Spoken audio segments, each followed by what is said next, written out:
Hello, everybody. Welcome to Talking Tennis. It is me, Jack, from Online Tennis, and today I'm joined by Miss Isabel Wing. How you doing, Isabel? I am okay. A little under the weather, but I'm still here. How are you? I'm equipped with a coffee and a brownie tiffin thing, so I'm good. I just need a wee cake to get me through the day, and I should be There you fine. go. Didn't have one last stream, so I'm better than last time. And I'm keen for this match, Djokovic v Tsitsipas. However, I mean, we'll get into why some people might not be so keen. But on paper, yeah, it still should be a good match. Djokovic obviously playing the best tennis he's played all year, possibly playing indoors maybe suits him best. And then Tsitsipas, getting to semis, getting to finals. Are you hyped? Are you supporting anybody in particular, Isabel? I think your bias can show a little. Well, I was rooting for Felix in his semifinal earlier today, which I'm sure we'll discuss. So now, since he's out of it, I'm kind of rooting for Tsitsipas, but I don't really think that he'll make it through to the end. Yes, I don't think he's going to get over the finishing line. If he even gets near it, there's a running joke within the popcorn tennis community that the scoreline is going to be 6-3, 6-4, or 6-4, 6-3. It's the classic Djokovic scoreline. And for Steph, I think he has suffered at the hands of Djokovic 6-3, 6-4 on 3 separate occasions in 3 different finals. So if we get anything past 6-3, 6-4, I'd be very impressed. And in particular as well, not just the fact that 6-3, 6-4, it's one break per set, and Tsitsipas hasn't broken. Just gives you an idea of how the dynamic of the match tends to go, especially in a hard court. Tsitsipas just has such a hard time using that backhand to get into the points on serve. Djokovic holding serve way easier than Tsitsipas in extended rallies. Sometimes it can get even, but in the shorter points, yeah, generally Djokovic is the man to win the points. It could be good. They've had a bunch of classics in the past. Ones I would point out, for example, their first meeting in Canada, I should say, when Tsitsipas was able to beat him in 3 sets and then went on a tear of like 4 top 10 wins. The one in Madrid, the one in Roland Garros, it tends to be I should say Rome, not Madrid. It tends to be the ones on clay that are a little bit better because obviously Tsitsipas is a bit more evenly matched. He does tend to look a little bit dodgy when he's playing Djokovic on hard courts, and indoors even more so. 3 years ago they played in Paris and it was 6-1, 6-2. So it's either going to be a drubbing or it's going to be a one break a piece a set, basically. Yeah, I would agree. Yeah, go on. No, I would agree with that. But Djokovic has been looking so good. I don't expect this match to be very long. No, maybe an hour at the most. I don't think it matters who would have been on the other side of the net today, because obviously I didn't get to see the match, but you were saying Felix was a little bit dodgy, a little bit not under the weather, but I would expect tired. Did that appear to be the case? Yeah, he's just seemed a bit sloppy, maybe a bit stiff.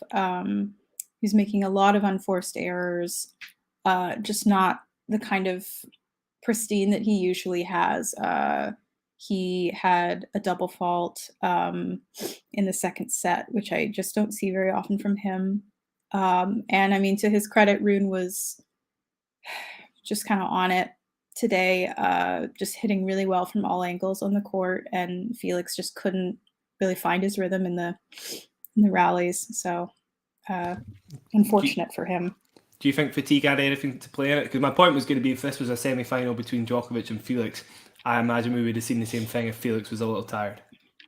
I don't know, really. I mean, normal human beings, yes, I'm sure they would be tired after such a streak like his, but he's also a professional athlete. It's kind of his job to be not tired for a semi-final. So nonetheless, and this is exceptional circumstances even for a professional athlete, having played 1 free titles on the bounce and then playing for your 4th week. I mean, that hadn't been done since Lendl, right? Or no, Lendl was the guy who did 5 titles in a row, right?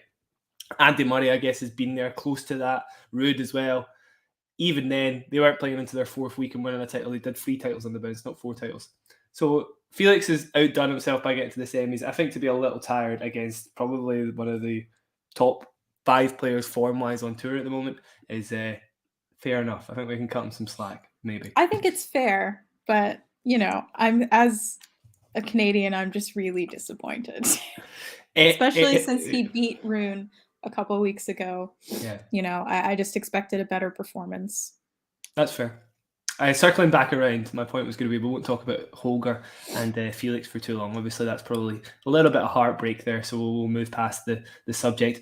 The point was going to be that regardless of who was on the other side of the net, and actually, if Djokovic gets through and he faces Holger, that would be really interesting, I think. But generally, I think Djokovic's just been on a mission. He doesn't want to lose ever again because he hasn't played any tournaments. He just looks so hungry. He's talked about, like 2018 when the first half of the year he was so terrible and couldn't find the motivation. And, after winning all 4 slams and stuff in 2016, motivation's a big factor for Djokovic. And as soon as he feels motivated to win, he just does. That's like he just turns it on. As frustrating as it is for fans of any other player, that's how I feel. I don't think it matters what Tsitsipas brings to the table today.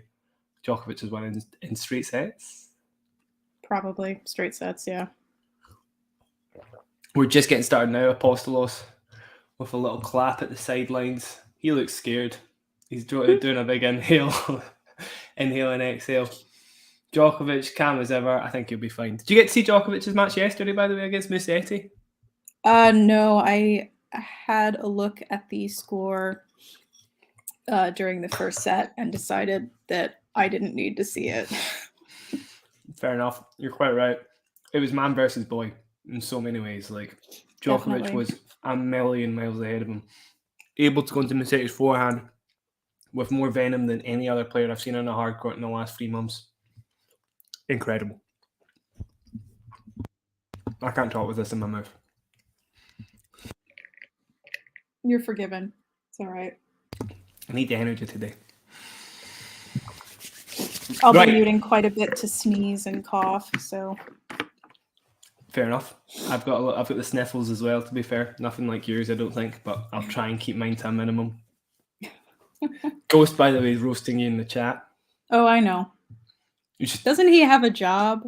Like, what is he doing? There you go. There he is again. I had to watch the match at a bar with Nick Kyrgios. Would you ever watch a match with Nick Kyrgios?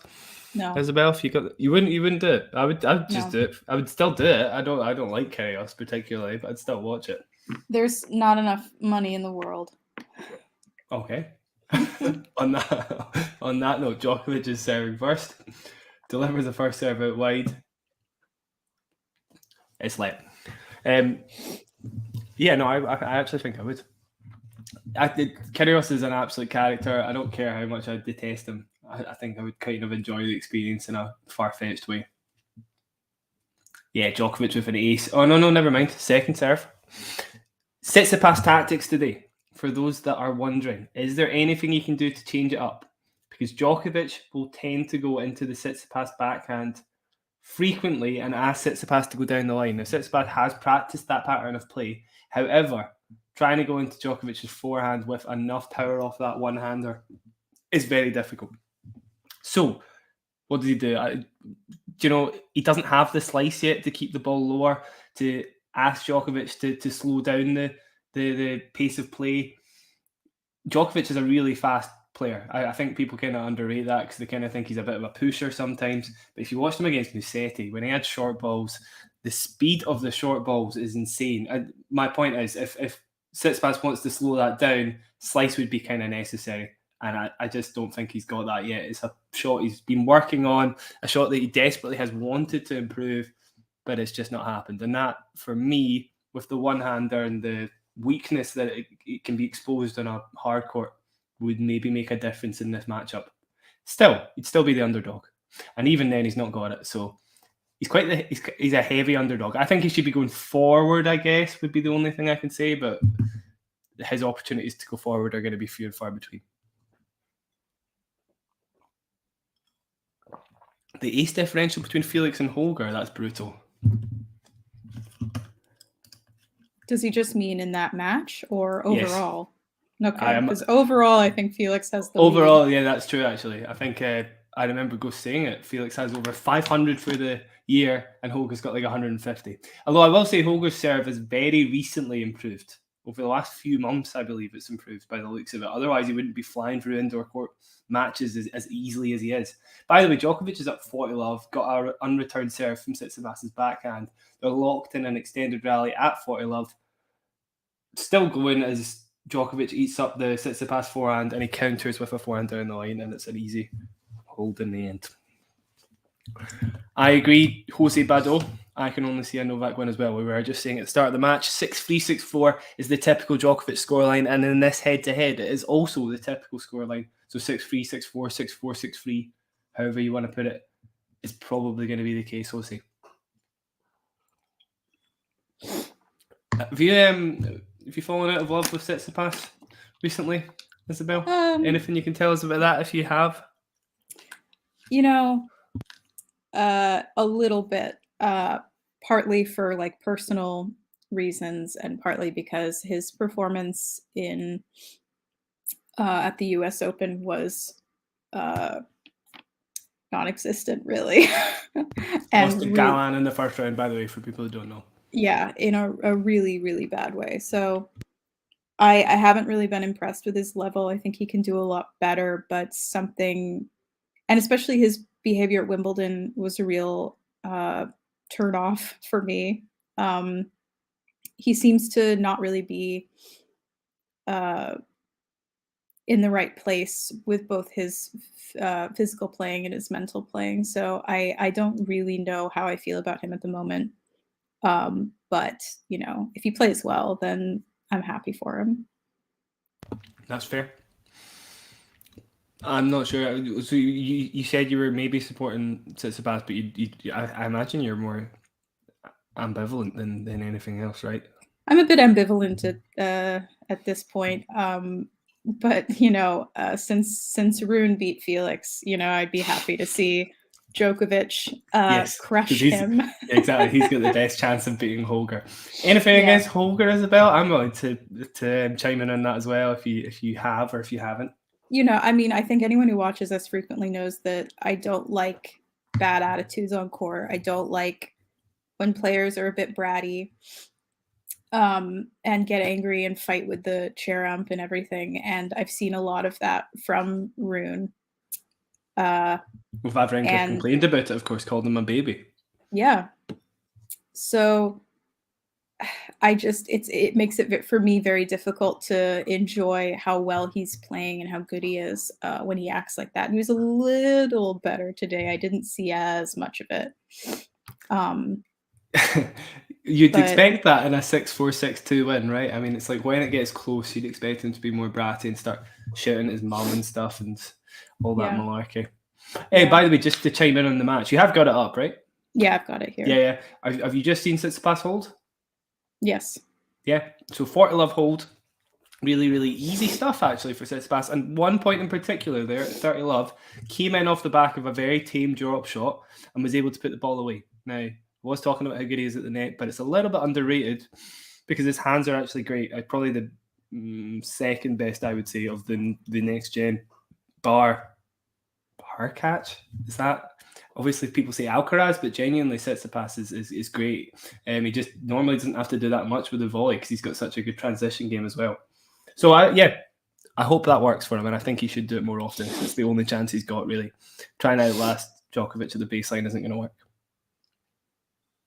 DQ FWD, just to relay what we were saying earlier. 6-3, 6-4. That is the prediction. There's no way he's win it. Well, he could win a set, but it's unlikely. I have loads to say about it if he does. I'm going to step away just for a second. That's fine, don't worry. Yeah. That means I can't eat my brownie yet. I'll have to wait a second. 30-love to Djokovic, by the way. Another extended rally going his way. I'd love to see the stats like that at the end of the match because it will be a battle for short point supremacy. big first serve down the tee, and Djokovic gets an unreturned serve from the backhand. Obviously, that's going to be the go-to, right? If he does face break points, which he didn't in his last match with Tsitsipas, by the way, that's what he's going to be doing. Cheap points, big serve to the backhand, sometimes even second serve to the backhand, get it high, kick it up, make Tsitsipas hit from a high contact point. Again, another first serve out wide to the backhand, although I think Djokovic is... Oh, no, he perfect, of course, clinical. What am I talking about? Novak really is in imperious form at the moment. It's ridiculous. Another 40-love hold. No return points won yet. I need to find out what the amount of return points was last time Tsitsipas and Djokovic played, because I'm sure it was woeful. Return points won 7 for Tsitsipas last time they played in Astana.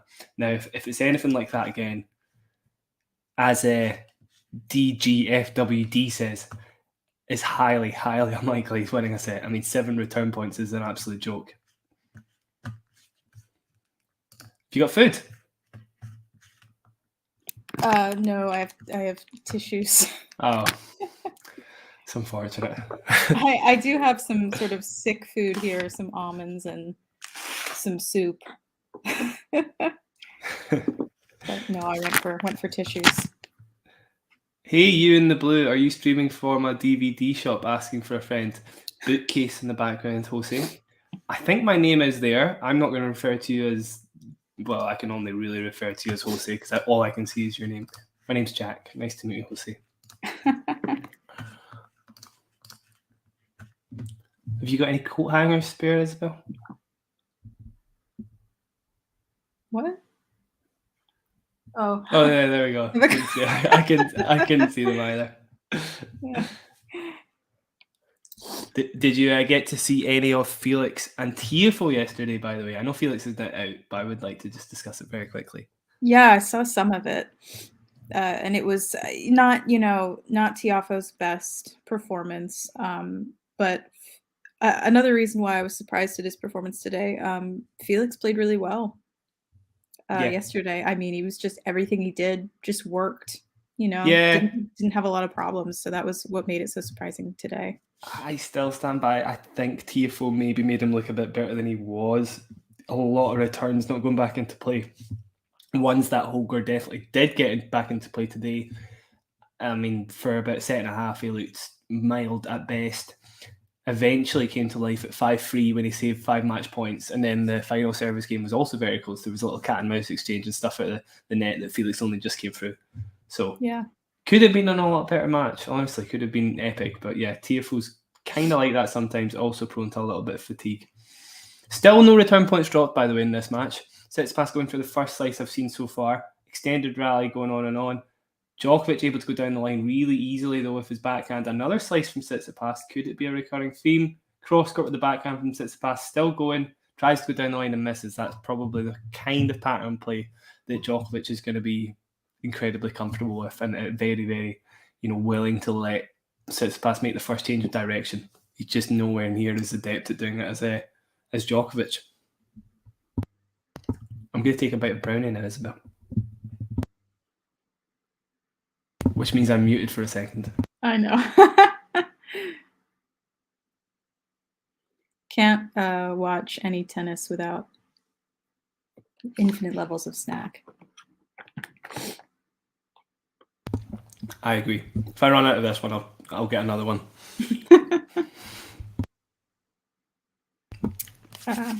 So it's 30-15 on Tsitsipas' serve at the minute. Pan into Julia. Was her name Sinyakova? Maybe it was. Either way. Yeah, I think she's Russian. I think she is, yeah. Tsitsipas' mother. Also an ex-pro. If you did you know that, Isabel? She won a title. I did, yes. A few titles on the tour and stuff.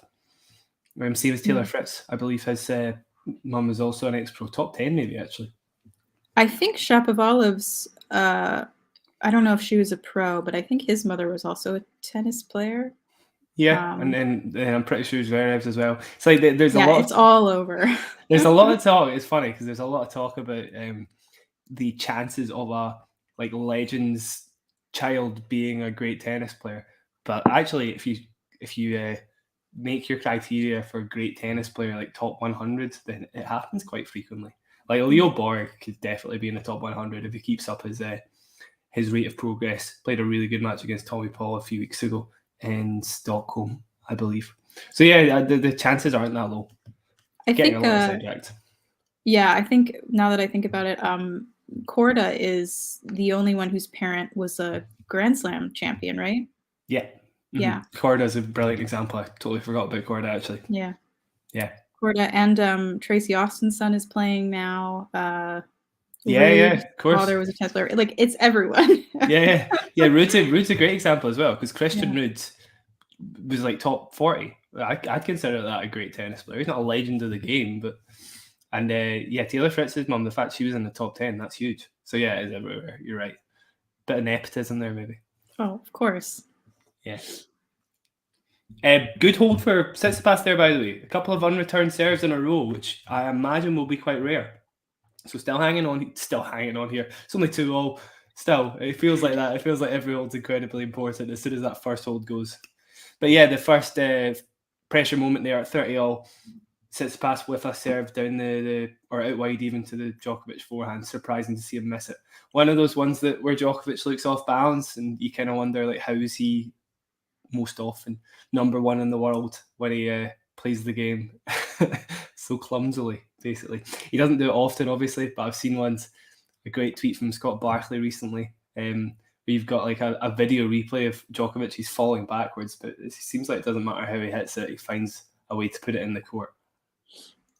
Oh, Djoko smash there. Manages to put it in the court. Gets another Djoko smash. He's now got 3 in a row. Surely he misses the third. He doesn't. 3 in a row in the court. This is what I mean by Djokovic being locked in.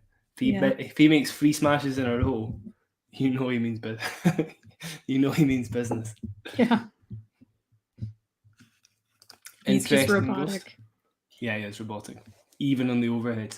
I just learned today some of Muratoglu's history. Apparently he's a billionaire's son who pays his academy staff poorly. Yeah. Not greatly surprising. Not the biggest fan of Patrick, I gotta say.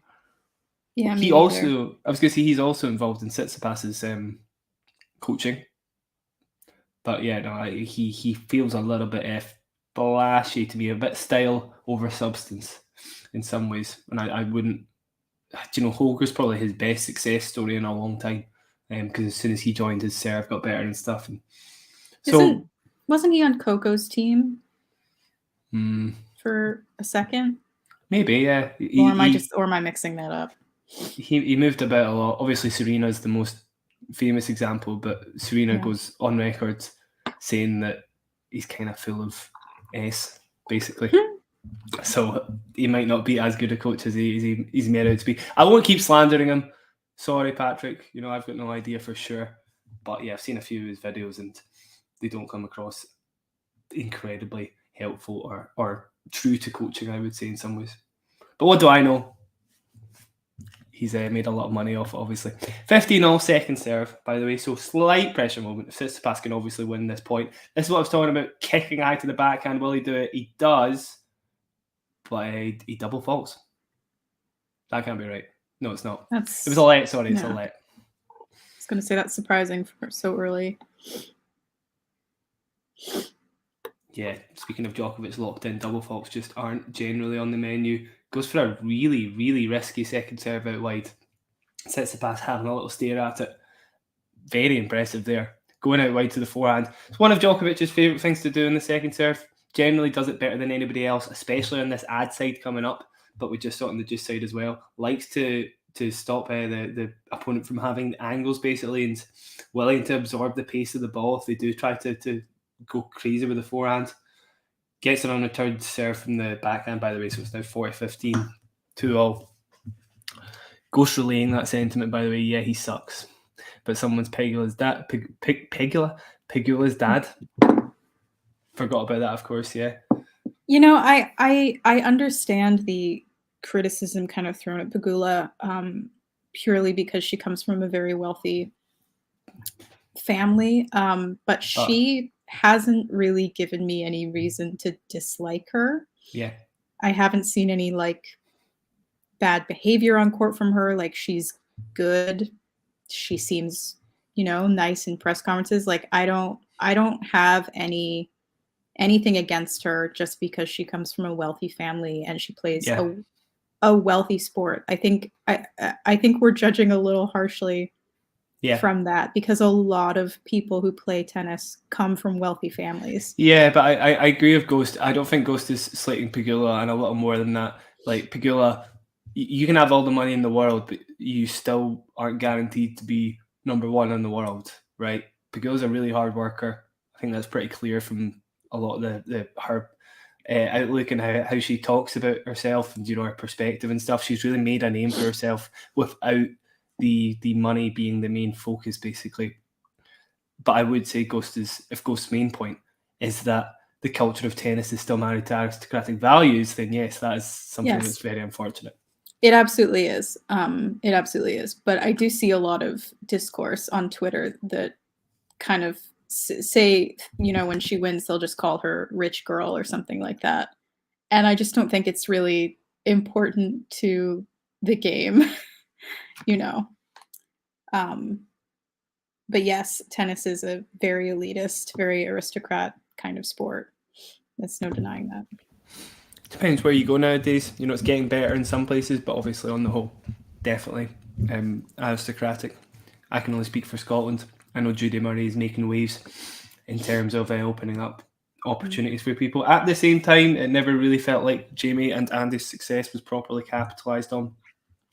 Are we getting sidetracked again? Quite bad. Perhaps I could keep talking about that, but we can come back. We should focus on the match. We can come back to it, but yeah, at the moment, 2-3. We'll dive back into what's going on first.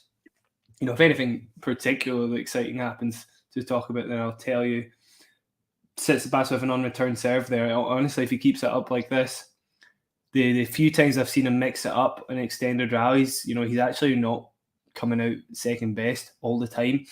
And there was some interesting stats. I don't know how they calculated this. You might have seen this on Twitter, but they basically rating out of winning percentage, spin, depth, the chances of the shot influencing the outcome of the point. All of that combined into one. Tsitsipas had the best serve of the 8 quarterfinalists, apparently, which surprised me. I thought it would have been Djokovic. However, yeah, it gives you or Felix, sorry, not Djokovic. However, yeah, it gives you an idea of how well Tsitsipas is capitalising on his forehand this week. Probably better than the past few weeks, but yeah, I'm giving him too many plaudits. Until I see the break happen, I'll believe it. It really doesn't matter how well he's serving unless he can break serve. And then a tie-break, Djokovic has been imperious this year, so he doesn't want to be in that scenario either. He has to get the break before the set's over for me. Djokovic going for one of those massive forehands, by the way, cross-court, reminiscent of the French Open quarter-final this year when he was against Nadal, when he really had to red line. An indication that he already is feeling a little uncomfortable and feeling like he has to do something more. Does work out there, so we're now 30-15. That's entirely fair, Ghost. And Ghost, I read that article you posted about yesterday, I think by Rune, I can't remember Rune's surname, the Egyptian tennis writer, talking about, I don't know his name as well, Youssef somebody, a junior, a really, really amazing up-and-coming junior in Egypt, done for match fixing at about 17. His story is really interesting. He talks about it like he didn't have a choice but to and he wasn't aware as well of the consequences of match fixing. He didn't know, this and that about it at 17 years old. Fair enough, you're not educated on it. I actually understand that. He was talking to the Davis Cup team captain, and he couldn't tell him anything about it, etc. So it's quite interesting that he felt like he didn't have any other option, and he came back not to tennis because he was permanently banned from tennis, but he's come back to play paddle now, and he's starting to make a living that way. And I think a second chance in that regard, when you feel like there's no other option, is fair enough. I don't think I'm totally, just like cutthroat about match fixing. I don't think you should do it for sure, but I believe in second chances and other sports and stuff for sure. The way he was talking about it. Anyway, it's quite interesting. You should read the article. It's very good. Yeah. Ghost is making some good points about tennis on the whole. but I think sort of roping Pegula into it isn't necessarily fair. Yes, her family is maybe unethical, but it was the family she's born into. It's not like she's going around and saying like we shouldn't pay, our labor workers or whatever. She hasn't really done anything to warrant the kind of criticism that she's getting, especially right here from Ghost. It's break point. It is. What? Oh God, we should really stop talking about this. Yeah, Djokovic converts. It was 30-love a second ago. I totally lost track. Apologies. What happened there? Djokovic hit a brilliant passing shot on 2 separate occasions when Tsitsipas tried to come forward. So I'm left scratching my head because I said that was probably the go-to tactic, try and get forward. However, yeah, Djokovic picks him off both times. So we're at 4-3. I imagine most people will just be like, that's the match over. That's it, done and dusted. So I wouldn't blame you. That's exactly how I felt. Maybe it's worth just talking about, the inequality in tennis and stuff when this match is about as predictable as it can get, right? We'll see, yeah.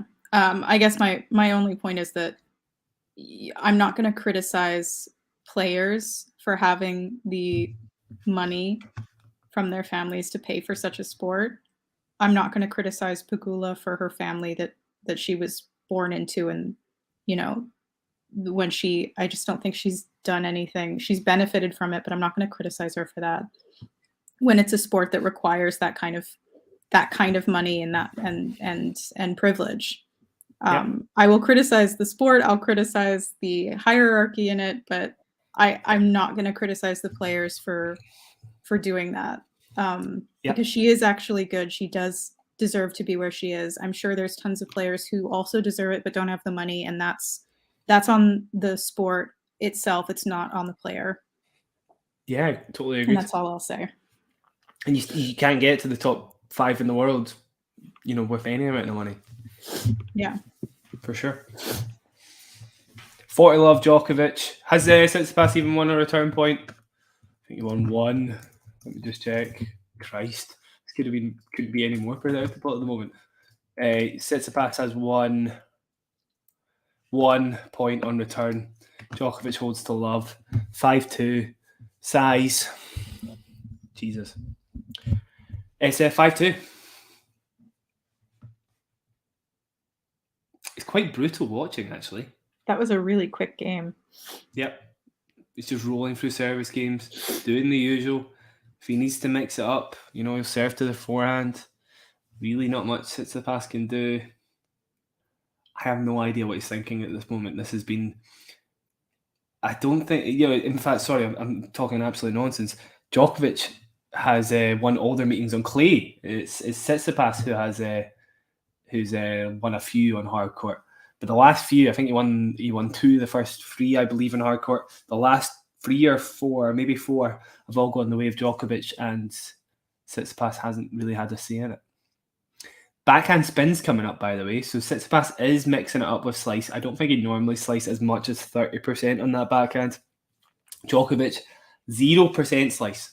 Not a single slice to be had by Novak. He's quite happy just to keep spinning it back into play. Let Tsitsipas make the error. It's actually shocking how autopiloted Djokovic is at the moment, because I've not seen anything special from him so far, apart from a few passing shots. Yeah.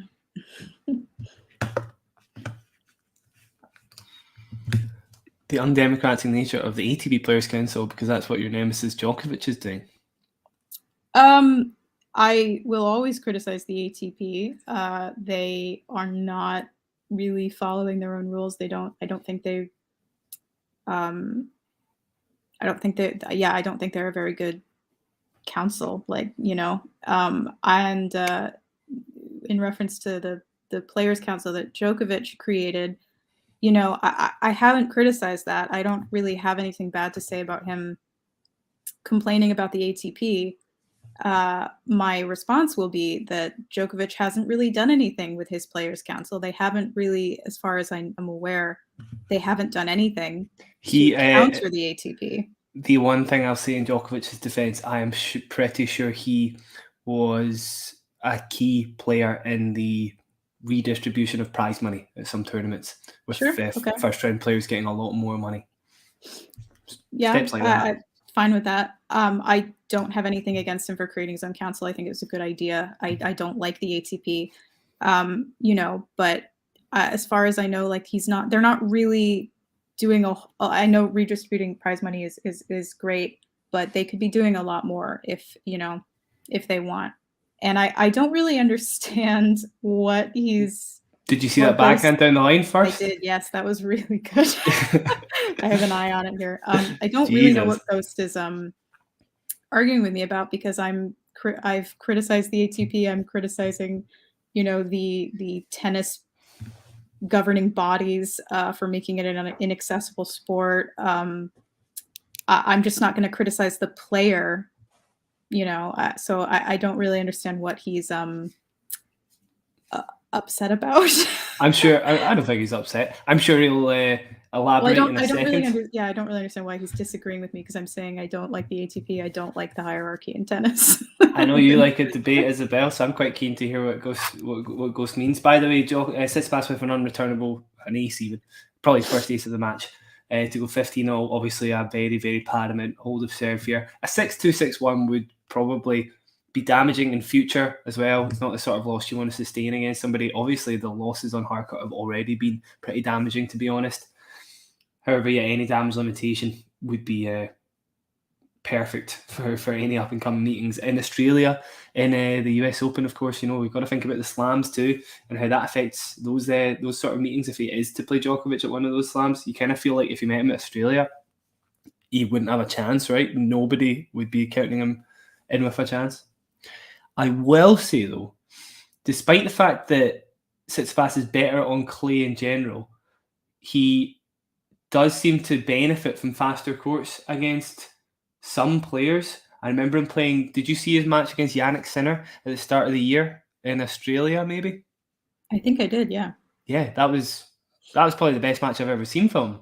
I think his level was pretty much exactly the same as Federer's at his best. It reminded me a lot of Federer. Could do anything with that backhand, finding the forehand constantly. And if he did find the forehand, the point was basically over. I think he benefits against some players who can put up a wall on a hard court from faster conditions. 30-all, by the way. Djokovic with a slapped forehand return into the net. It's 40-30 now. Ghost is here saying I specifically criticized Noah Rubin. I mean, you can go back later and watch. I don't think I said a thing about Noah Rubin. Jack told me about the article. And in fact, I didn't really know much about him before this conversation, so I did not say anything about Noah Rubin. Did you? Totally irrelevant to what you've said recently, but I'm sure you criticised him for joining the forces of paddle, right? Oh, you mean playing pickleball? Pickleball, not paddle. Sorry, pickleball. Of course, I probably did on Twitter say something about like. You definitely did. You definitely did. That's more sarcasm than actual criticism. Yes. You and your father were pissing on pickleball. Well, yeah, I am going to piss on pickleball as long as they are tearing down tennis courts in low-income areas to make pickleball courts. I am absolutely going to criticize pickleball, because what they're doing I don't like pickleball. Is not okay. I don't like pickleball. Mine is more just about the noise it makes. It's too much. If you're on court and you've got somebody else playing pickleball beside you, it's perpetually distracting. Of course it is. It's never not going to be distracting. Very quick focus back. Tsitsipas double faults, gets a backhand, just regular backhand, misses that, and we're now on set point to Djokovic for a 6-2 set. I'll talk you through the set point. Could be short and sweet, of course. Tsitsipas first serve down the tee. Djokovic gets it back into play as deep as you like, and forces the forehand error immediately from Stefanos Tsitsipas. That was too easy. Way too easy. There's nothing he can do. This is actually brutal watching. I think everybody understands the matchup, so I won't try to go into that too much further. I want to hear more about I agree with you. There are economic reasons why Rune isn't playing. I agree with you that marginal players are getting skewered, as Ghost says. I'm not disagreeing with any of that. So again, I don't know why you're arguing with me. Club leftist tennis argument.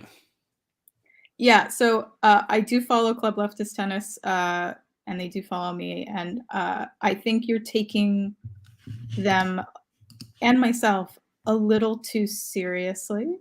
Club Leftist Tennis is a Substack. While it makes some good points about capitalism and, not putting enough money into tennis courts in lower income areas and making tennis an accessible sport for people who can't afford it, there's a lot of jokes. There's a lot of sarcasm in that Substack, and there's a lot of sarcasm in my own account and some things I say. And if you don't realize that they're jokes, then that's really not my fault. Ghost he did say, "I'll try not to take it all seriously," which is fair enough. But again, I'm not disagreeing with anything you're really saying. If you don't feel like Club Leftist Tennis is really left, I don't really have anything to say about that. I agree. Twitter snark isn't politics. I'm not really trying to be political. I'm here to make tennis kind of humorous because I think there's a lot missing. There is a lot of gaps that don't get filled a lot of the time, I gotta say. Yeah. I think people haven't been talking about Holger's jaw enough, honestly. It's like the funniest thing that's happened this year for me. Or Medvedev's small cat incident, obviously. But Holger's is right up there. People forget that he does stuff like that on court. Yeah. Turning a blind eye, given the form for me. Quick update on Alcaraz, by the way, very quickly, just while I've got it on the screen. He did say an eternal oblique muscle tear in the left ab wall was the problem. And he said an estimated recovery time of 6 weeks. So we probably won't see him in the ATP finals. Okay. Which would make Hurkacz first reserve. I believe if Holger wins, I think if Holger wins the title, he'll be first reserve, I'm pretty sure. But at the moment, it's Hubert Hurkacz, I'm pretty sure. Or Taylor Fritz. Might be one or the other. Might be Taylor Fritz. No, I think it's Hurkacz. One or the other. Yeah. I'm sure Taylor Fritz was right in the... They both were in the race. They were really close, actually. So I think you might be right. Hurkacz sounds correct. Ghost saying that Club Leftist is Brooklyn hipsters with Marxist quips. That's right? Absolutely correct. That is what they are. They're very funny. And for anyone watching, if you just want some good, funny tennis content, pickleball slandering, I highly recommend giving them a follow. Quick update on the match, by the way. I remember that I forgot to mention this stat earlier. First 2 points, obviously on return, going to Djokovic. They did mention the direction Tsitsipas is going on with his backhand. I believe he's taking it up the line 9% of the time. So he's not taking any risk on. He's just lost another return point after about 20 shots. For all the analysis in the world, I am struggling to make this one exciting, I'll be honest. Unless something different happens. I mean, we did kind of expect that, though. We did. I was hoping I was wrong, I'll be honest. Still just the 1 point on return one. That's actually unreal. Tsitsipas slices. Djokovic slices for the first time in the match, I believe. Misses the backhand cross court and he loses a second point on return. Could this be Tsitsipas's comeback? At 40-15. At 40-15, yeah.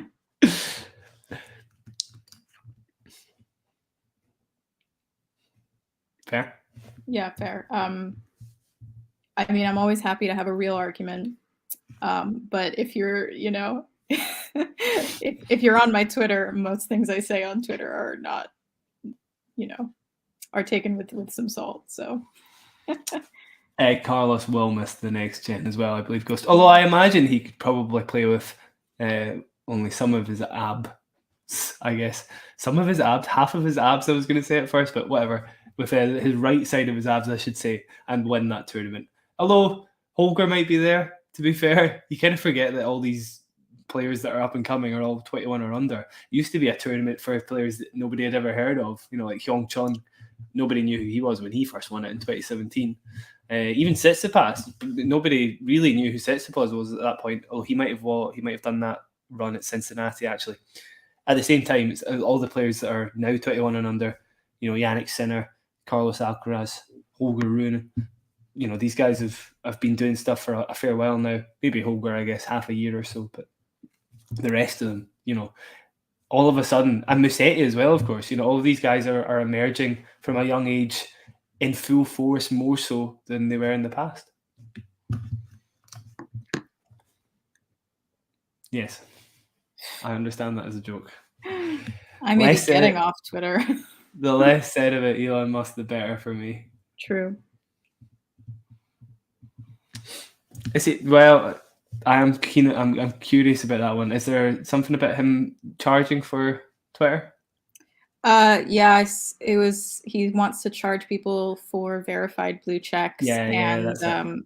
I read somewhere that he also wants to charge for like direct messaging and stuff. Okay. He's just going to run it into the ground, and then, I'm really sad though, because there'll be something else will crop up. I'm going to miss tennis Twitter. Oh, right, yeah. Because it'll take a while to reestablish tennis Twitter. Yeah, I guess. Tennis Twitter is, eternal in many ways. I'm sure it will reincarnate in some form or another on some other form of social media. So yeah, Reddit probably. Probably. Well, I hate Reddit so much, I'll be honest. Twitter I can do. Twitter is good fun. It's just short little quips. But Reddit is... Reddit's well, obviously there's some sections of Twitter, tennis Twitter, that are toxic as well, but Reddit is on the whole toxic. Who's this, Isabel? It's my father. Good morning, Dad.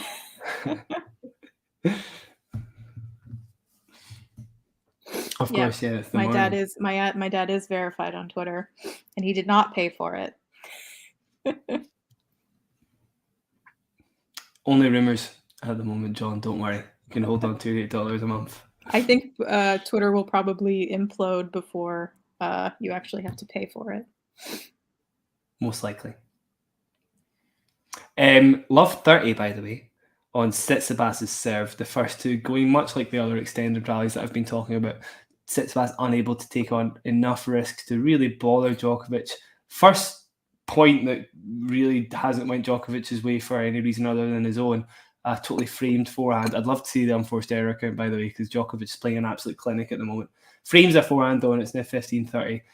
As I was saying at the start of the match, throughout the whole stream, if Tsitsipas were to go down a break in this set, I mean, what would we be talking about after that? Not much. 30 all, at least.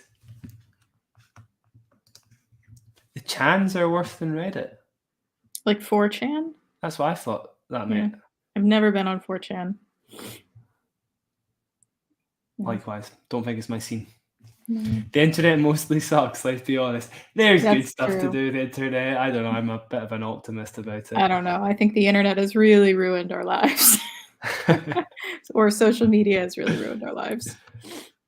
There's something to talk about. Tsitsipas has just hit a lovely serve out wide, followed by a forehand approach down the line to force an error. And it really wasn't anything particularly spectacular, but he's trying to amp up the crowd, obviously sensing the moment, sensing the need to get hyped up with a play that really is about as bog standard as it gets. But obviously you get an idea of how desperate he is at this stage. Manages to hold though. There we go. Come on, Steph. From an underdog's point of view, I'm very, very steeply in Team Steph at the moment. 1-0. Not Jackie Chan.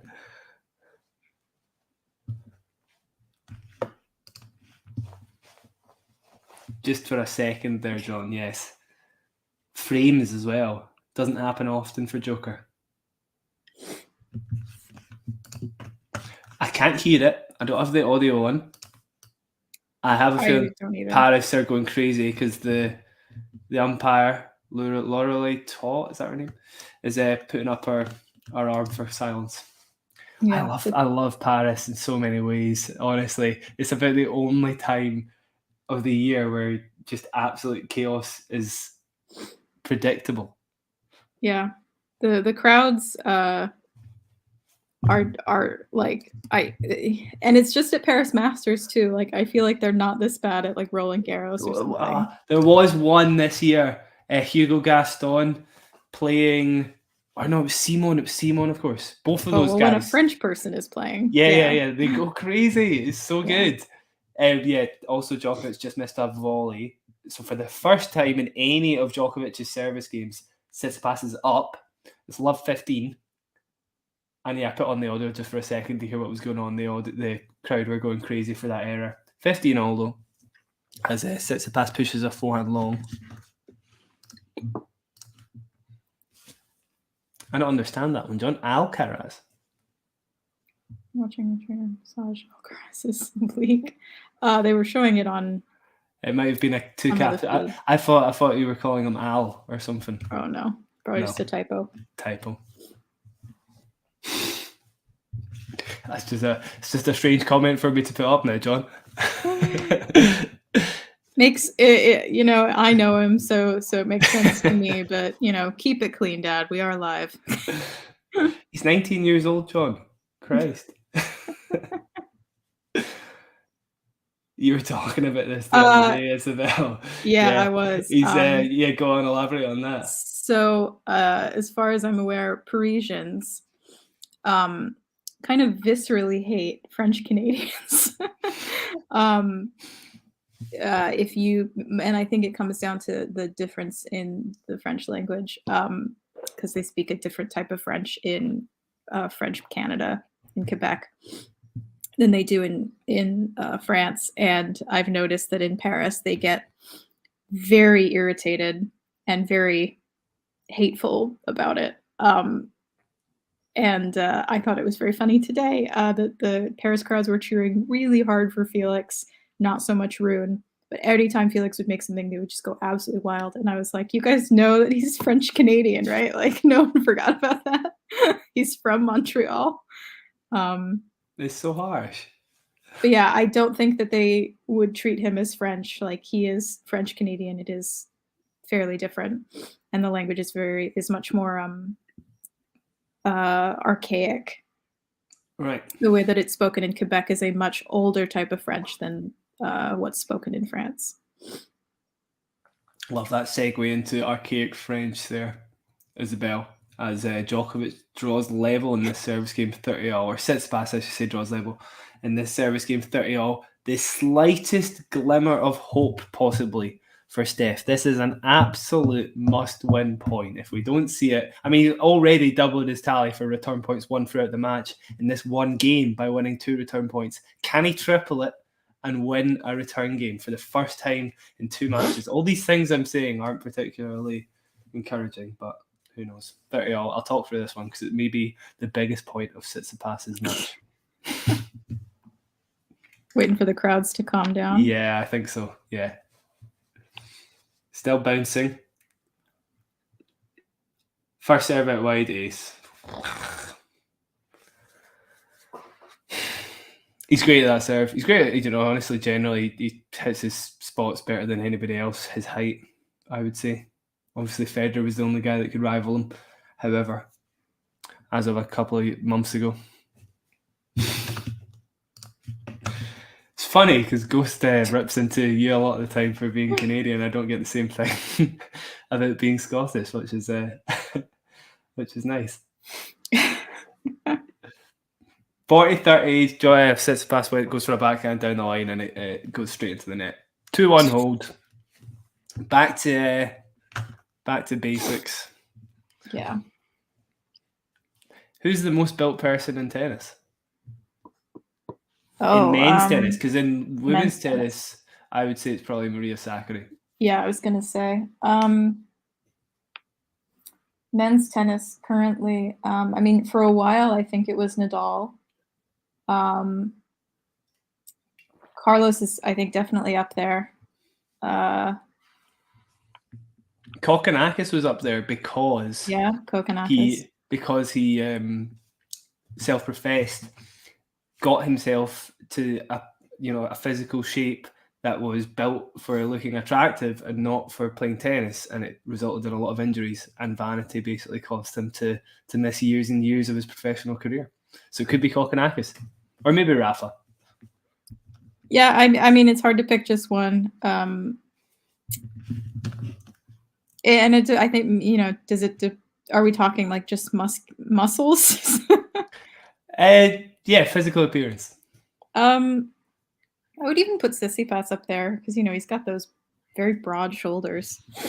And we all saw that video of him getting out of the ice bath. I don't think that means he's the most built. That just happens to be one of the few players you've seen. Oh, they all changed their shirts on courts. That's true. Yeah, that's true. I would maybe say Carlos. Yeah, that photo of him. Have you seen the GQ magazine cover? Yeah, that's a little bit freaky, in my opinion. It just seems like too much, As Kokkinakis says, if you have too many muscles, then good micro level height man. Yeah, I mean, had to make something of nothing there. Was it 15-30, not 30-15? I had it the wrong way around. I was making the hype of about 30 all, to be honest. As I say, it's literally doubled the return points tally for the match for Tsitsipas. Love 15, by the way. Tsitsipas under immediate pressure at 2-all in the second set. Too pretty. Yeah, he's used to be in might still be actually, in a boy band, John. If you look him up, he's quite a good sight. He's got that sort of, pop punky sort of voice. He's ridiculous. I don't really find Rublev to be pretty, but no argument. It's just the hair, I suppose. I don't know. I think that's it, honestly. I'm pretty sure it's just the hair. Great stat there coming up. Need that. First serve placement for Tsitsipas, almost inexplicably not close to the lines, because the whole tournament he's been, it's the only shot he's got full control over, right? His serve. So why on earth are 45% of his serves, within a foot of the line? That's not like Tsitsipas. So it's quite odd that he's feeling the pressure. Maybe he just feels like he has to go for more. Still, I'm very, very surprised he's not hitting his spots. 15-all, at least. Extended rally. By the way, the extended rally stats came up earlier, and Djokovic had won all 7 of them. Wow. Yes. It's impressive. Tsitsipas just making no headway, regardless of where he hits. Will probably look for his forehand. Gets a slice into play, but leaves the line exposed, giving him a defensive forehand. And Djokovic, you see that miss? Mm-hmm. Not like Djokovic at all. I imagine he'd be raging at that, actually, because that was probably, chance to put a nail in the coffin. Yeah, right? He looks a little disappointed. Baseline points won in the first set, 17 out of 20 for Djokovic. Now 8 out of 15 for Tsitsipas. Love that sort of stuff. There's no reason that Tsitsipas should be up in the baseline points won. I've seen nothing different apart from a few unforced errors from Djokovic. So really, it's just a small lapse, I imagine. He'll be back on track in a second, Novak. No, we cannot Evan Mobley. That is definitely illegal. Not much else to be said there. Sorry, we can't. I sympathize. Yeah, it's not surprising, Ghost. Just so few of Djokovic's serves coming back into play, and even when they do, we've seen the extended rally shots extended rallies won, I should say, and then Tsitsipas is trailing drastically. It's now 30-all, by the way. Willing to talk through this one. First serve out wide, must have clipped the net, so he's going for another first serve. Can you hear that? Yes. That's horrible. Oh my God. Any physios that specialise in wrists, that would be great before I do myself an injury. Another first serve from Tsitsipas down the tee. It's an ace. He'll be delighted with that one. I'm surprised he's not getting the crowd hyped. Crowd going crazy. Just wanted to hear the reaction. Isabel sneezes in approval. Yes, We do think Djokovic will win. We thought Djokovic would win from the start. We said 6-3, 6-4, so we were wrong about that. But maybe he'll still only concede 7 games. 7-5 is not a bad shout for the second set, given we're at 40-30. Isabel's dying. Backhand down the line from Tsitsipas, nails it. Draws the error from Novak. That must be the first backhand down the line from Steph that's actually drawing an error. So, interesting stuff. Maybe dynamics are changing a little. Does he? Interesting, Jane. No, I like a bit of spin, Ghost. It's the only thing that keeps my balls in. Unfortunately, I don't have the racket control to afford to hit flat, I'm afraid.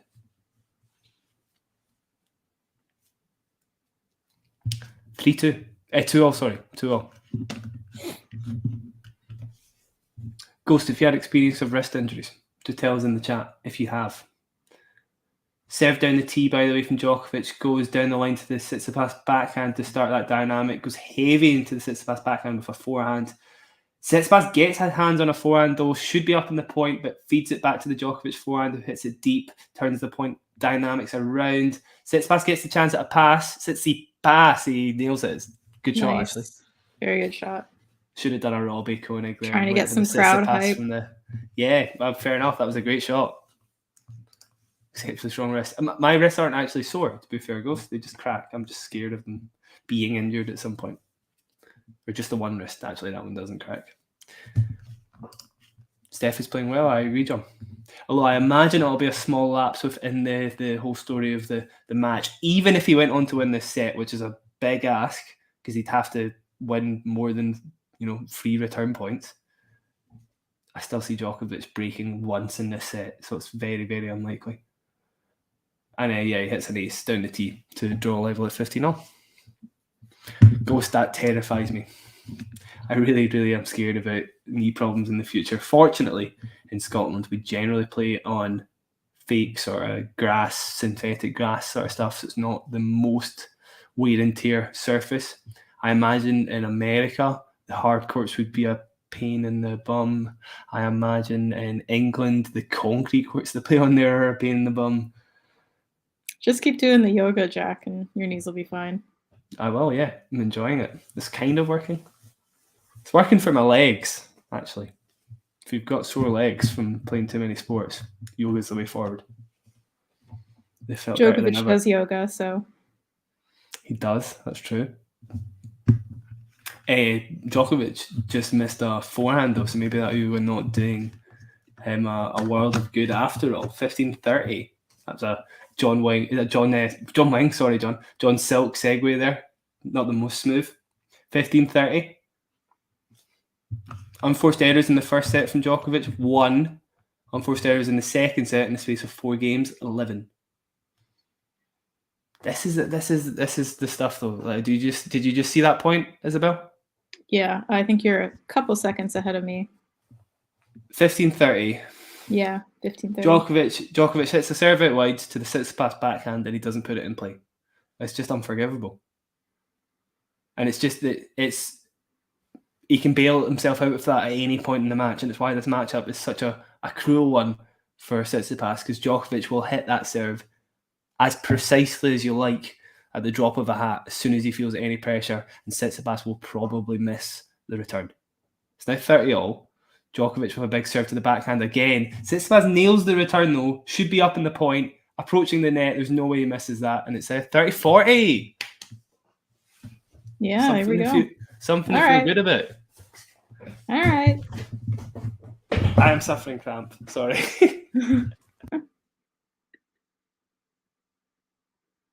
God. Sorry. I was about to go make some more tea, but I think I'll wait till this game is over. Yeah, we'll see. I'll talk through this one.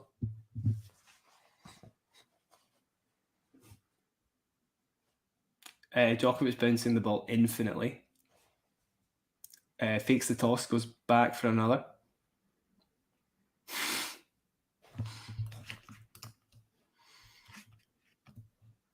First serve to the Tsitsipas backhand. He gets the return back into play, fortunately. Big Tsitsipas forehand, cross court. Djokovic goes bigger though. Down the middle. They're going cross court backhands now. Djokovic with an inside in forehand. Can't put enough spin on it, and Djokovic gets the break.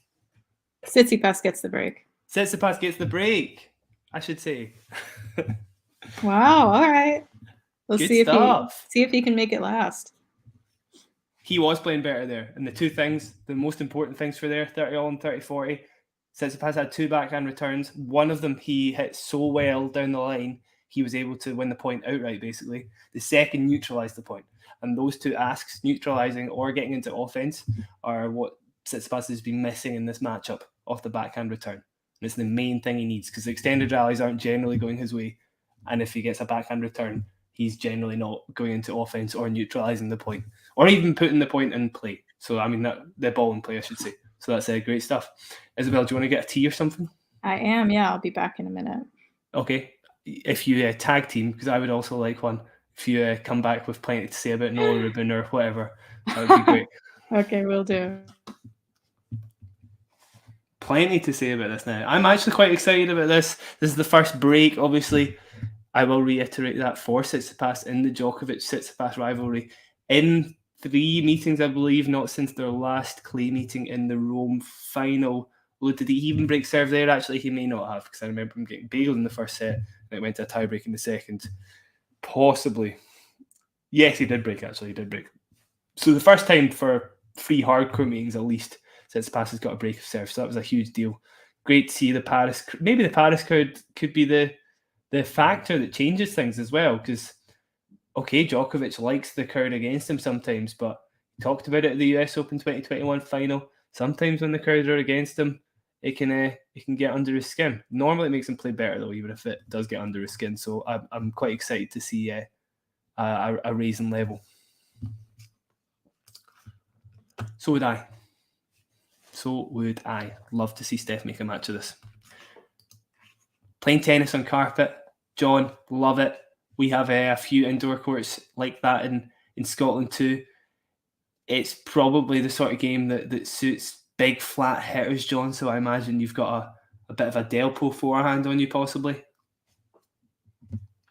Yeah, I've played in Germany as well before. Actually, I've played on indoor clay, which is a totally different experience. Very, very strange. Feels very like you're in a sort of vacuum in terms of sound, and the conditions are really humid, and even in winter it's weird.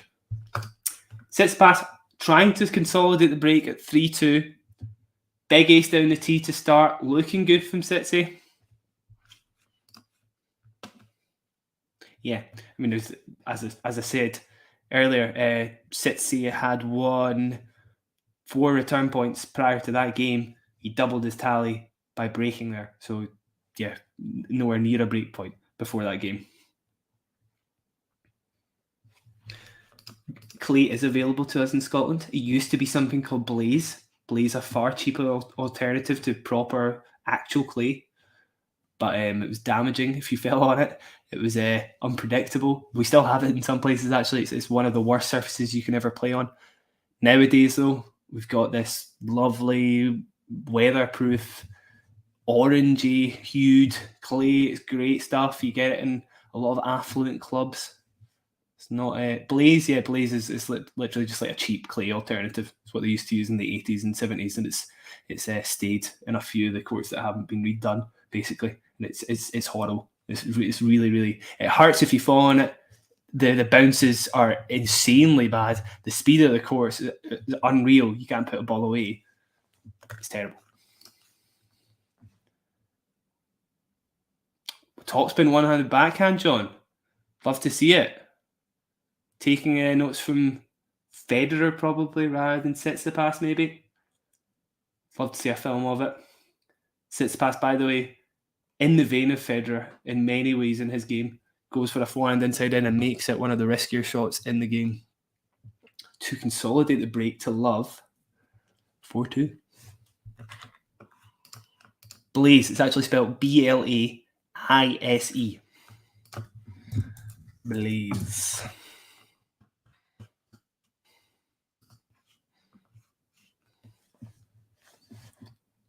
interesting to see how Djokovic responds here. The service games generally have been incredibly steady. It would take a large lapse, I would say, for Djokovic to get broken again. Comes in off the back of a tame backhand, able to put it away a little bit on that. Djokovic's ability to come forward nowadays, just another facet of his game that he's added in recent years. And the last sort of 3-4 years with the inclusion of Ivan Isavic has made him such a force at Wimbledon. Obviously, when things aren't going well for him, he has that as a backup. I remember his final against Matteo Berrettini in 2021. His ability to come forward on pressure points, incredible. Just not something he would have done back in the day, and it made what would have been a really, really tough match fairly Djokovic looking. Isabel's back.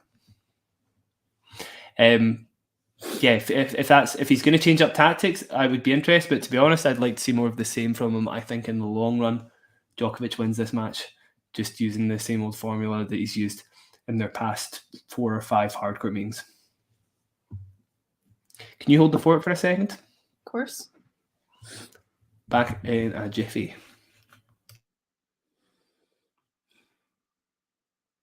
So currently it's 40-love on Djokovic's serve at 2-4 in the second set. Djokovic serving. First serve, down the tee, ace. Too easy. Too easy of a hold.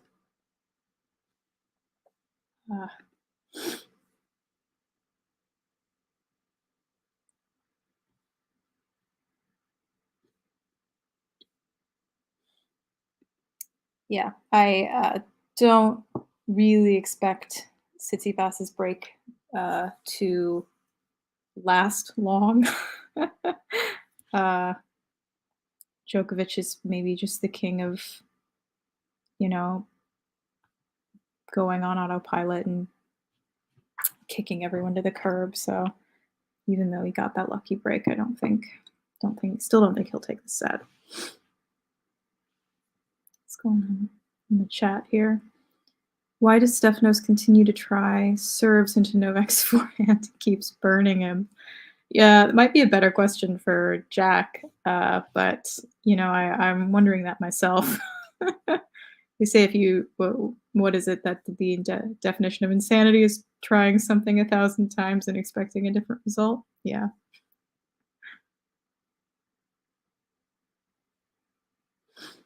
So let's see. Taylor Fritz will make the ATP finals. Hurkacz and Rune, currently alternates 1 and 2. The order may change tomorrow. Okay, so Taylor Fritz will be in the ATP finals. I think that's good for him. He's lucky, but yeah, I think that'll be good for him. It'll be an interesting.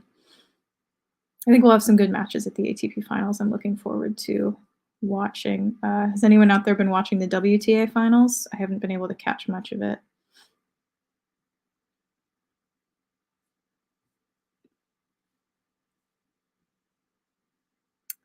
WTA scheduling making no sense. Final on a Monday. Yeah, I agree. Everything that's kind of running the WTA is a little bit weird, confusing. Why are they having the finals in Fort Worth? Good question. Let's see. It's love 15. And Tsitsipas serve, it's 3-4. Welcome back, Jack.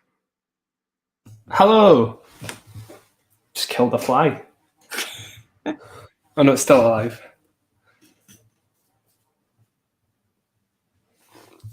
Djokovic had a love 40 hold. Yeah. Pretty easy. Normal service resumed. Yeah. I missed a lot of chat in the chat. This fly. Can you hear it? No, I'm reading the chat. Sorry. I'm gonna kill it. Just give me a second. Okay.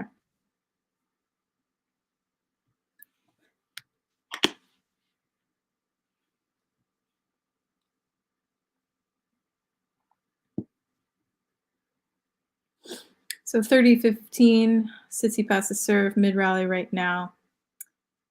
Good backhand from Tsitsipas, but not quite good enough. Gonna try and ignore it. Yeah, I was talking about while you were away there how Djokovic is far better at getting to the net than he used to be, and that was quite a good example of it. They're able to change up tactics, have a plan B, C, D, whatever plan this might be in the alphabet.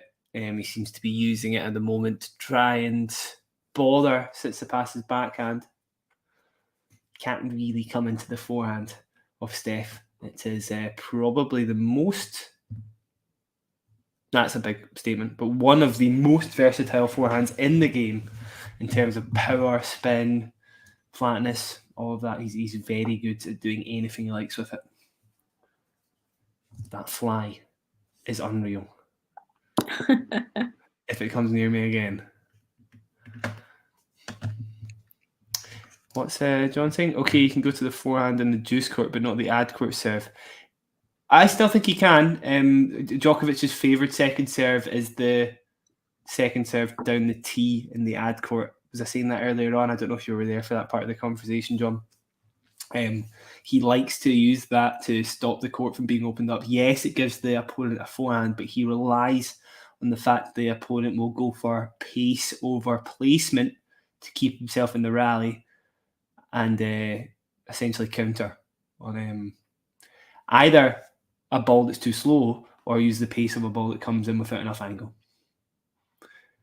Tsitsipas with an unreturned serve for 5-3. Big point at 30 all there, by the way.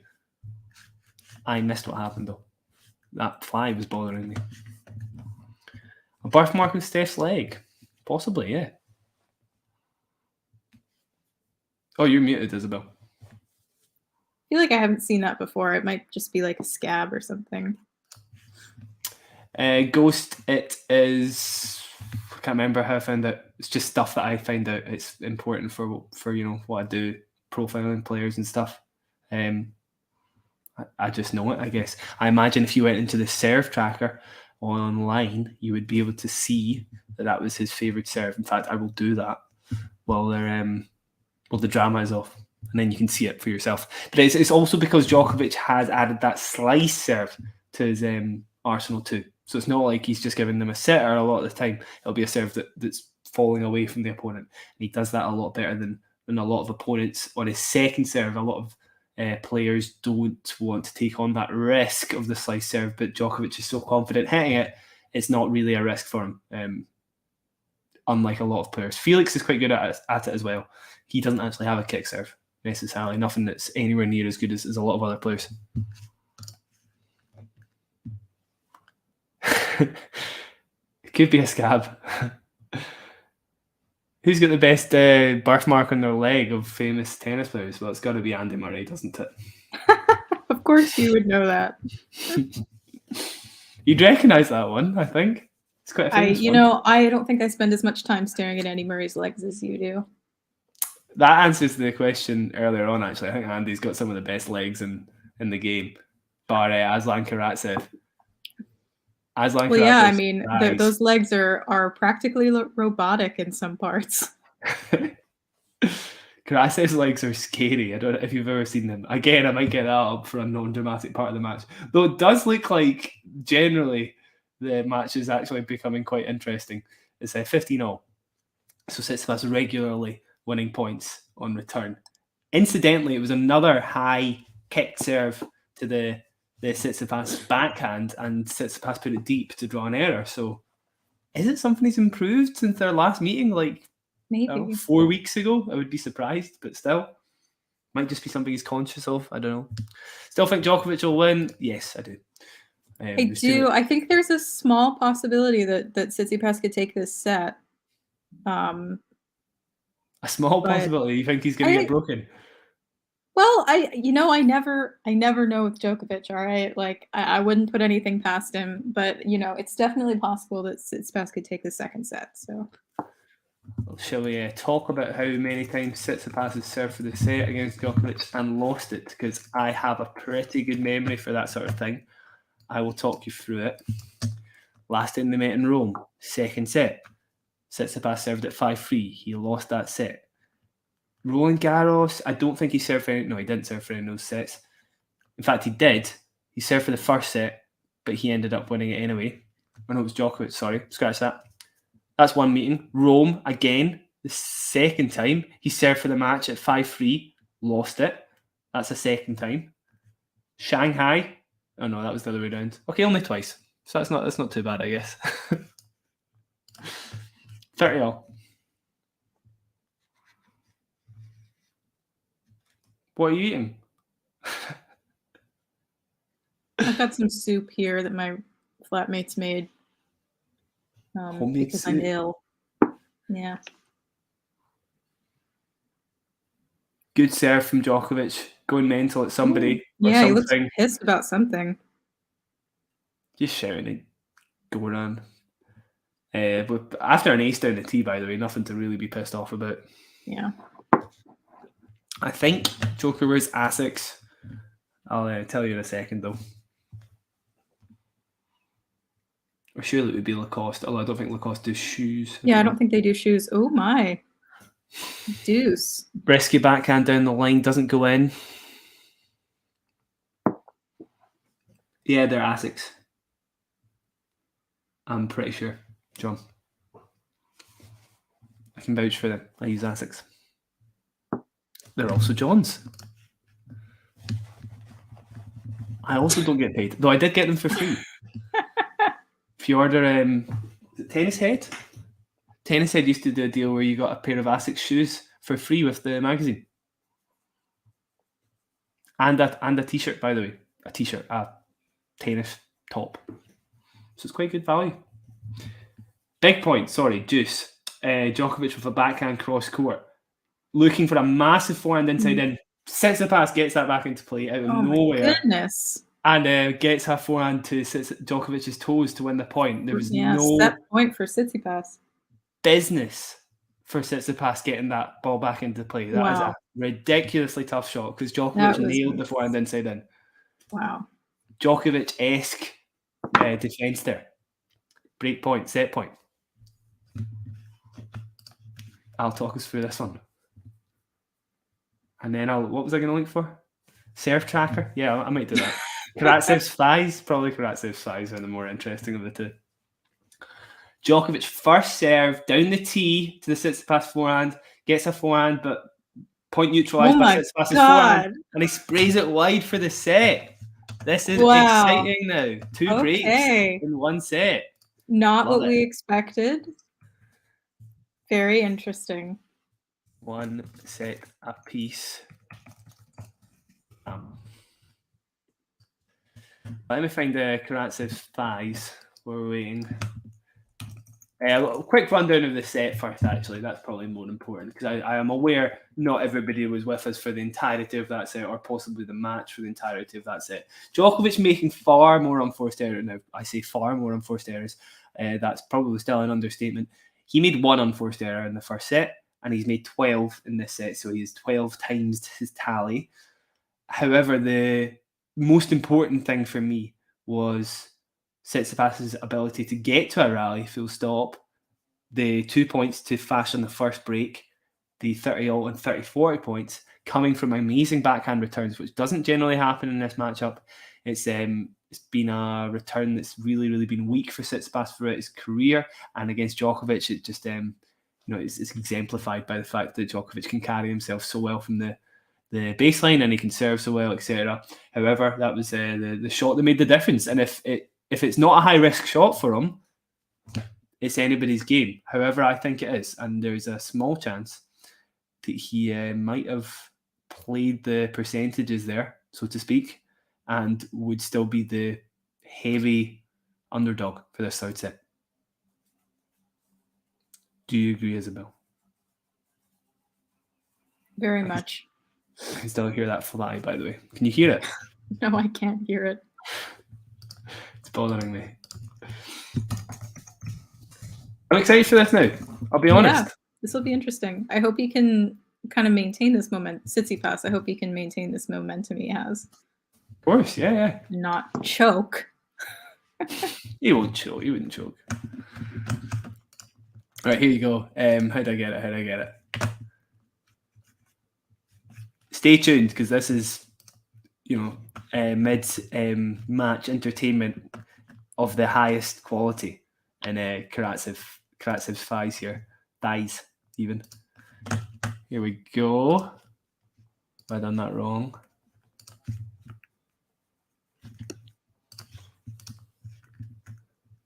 There you go. Look at that. What are we looking at? Karatsev's thighs.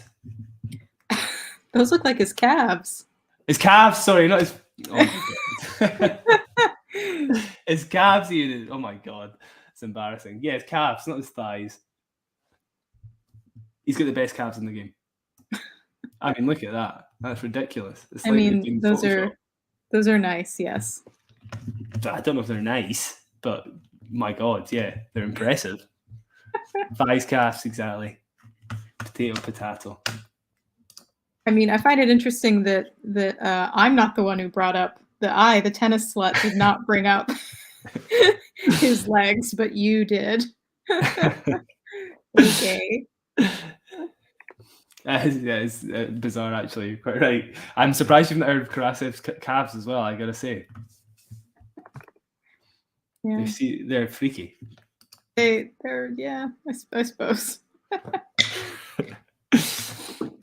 Segueing from Isabel's infatuation with Karatsev's calves there, we have a 15-0 point going the way of Tsitsipas to dispel any pressure with an approach to the net again, sort of taking on a floating ball.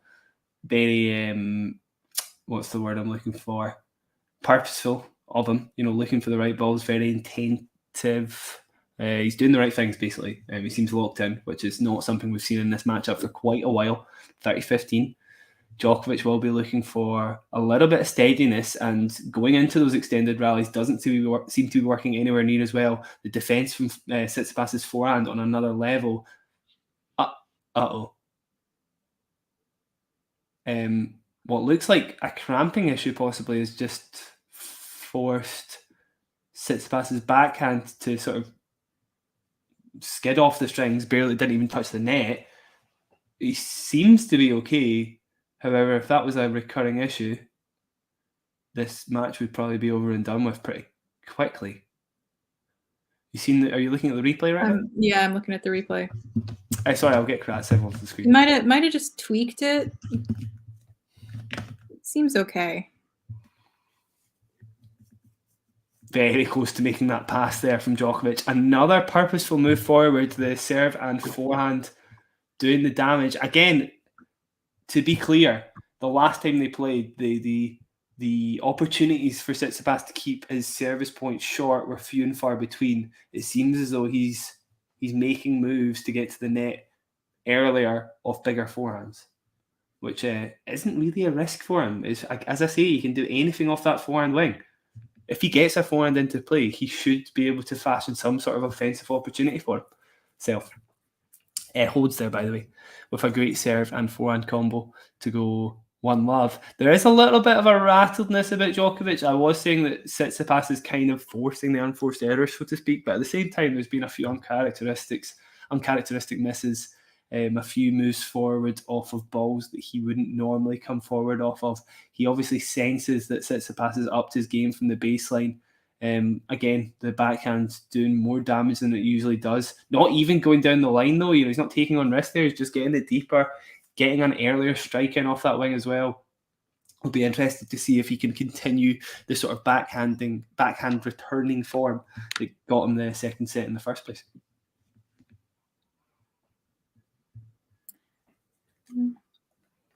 I mean, I've definitely seen Djokovic get rattled like this before, but he's so good at pushing past that that I still think he'll come out on top of this match. Yeah, so do I. Yeah. I think that first point was quite indicative of that. A big serve down the tee, basically pinpoint, forces an unreturnable. And it's 15-love now. Normally, in a matchup like this on hard courts, the way he would steady the ship is by upping his game on serve. Not in general, I just mean literally the serve. So finding his spots. He's got a second serve at the moment. Goes big down the tee with sort of 95 miles an hour, but it was the placement there that won him the point with an unreturnable. I think he will try and shorten the points with riskier serves. It's not something he does that often, but it would be beneficial in this matchup if I was correct about Tsitsipas's backhand return and just seeing that as a flash in the pan when he nailed 2 in a row, basically. I still think he can get 3 points off of that. Misses the first serve though as well. It's a couple of first serves in a row. Louis 30 love. Not the most important point, but I'll talk us through it anyway in case it goes the way of Tsitsipas. Second serve to Tsitsipas's backhand. He does get it into play though, inside out. Coming in off a forehand again and forces the error. That's the 2 plays for me. Big backhand return and coming in off of big forehands. I like this now. Yeah, it's good. It's getting interesting.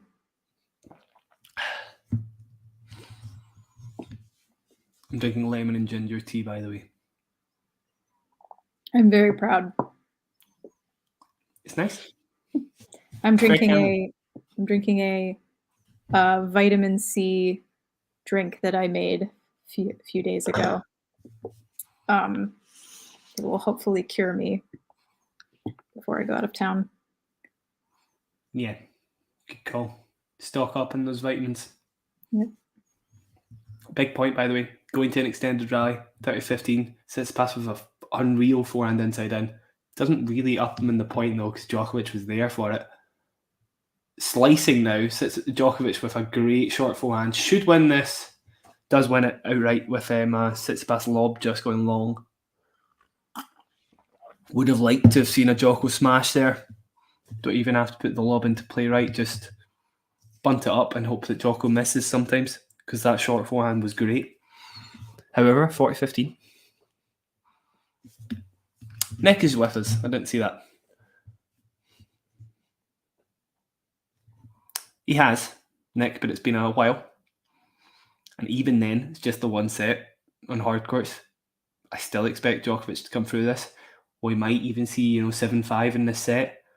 I still think Djokovic has got it, to be honest. As I say, all the percentages kind of tipping in his favour. It would still take a little bit of a dip from him, uncharacteristically so, given how hungry he will be this time of the year and given what's happened this year. I don't think so. Amazing backhand down the line, by the way, to close that game. We need to get you on point by point commentary, Jack. Do you want more of that one? I can give you more if you like. You are superior at it. You can take over some of them as well, Isabel, to be fair. No, that was me saying you can do all of that. I'm not as good. Djokovic 6-3 or 6-4 for me. All right. I thought you were saying 6-3, 6-4 again. Sorry. Yes, too late for that.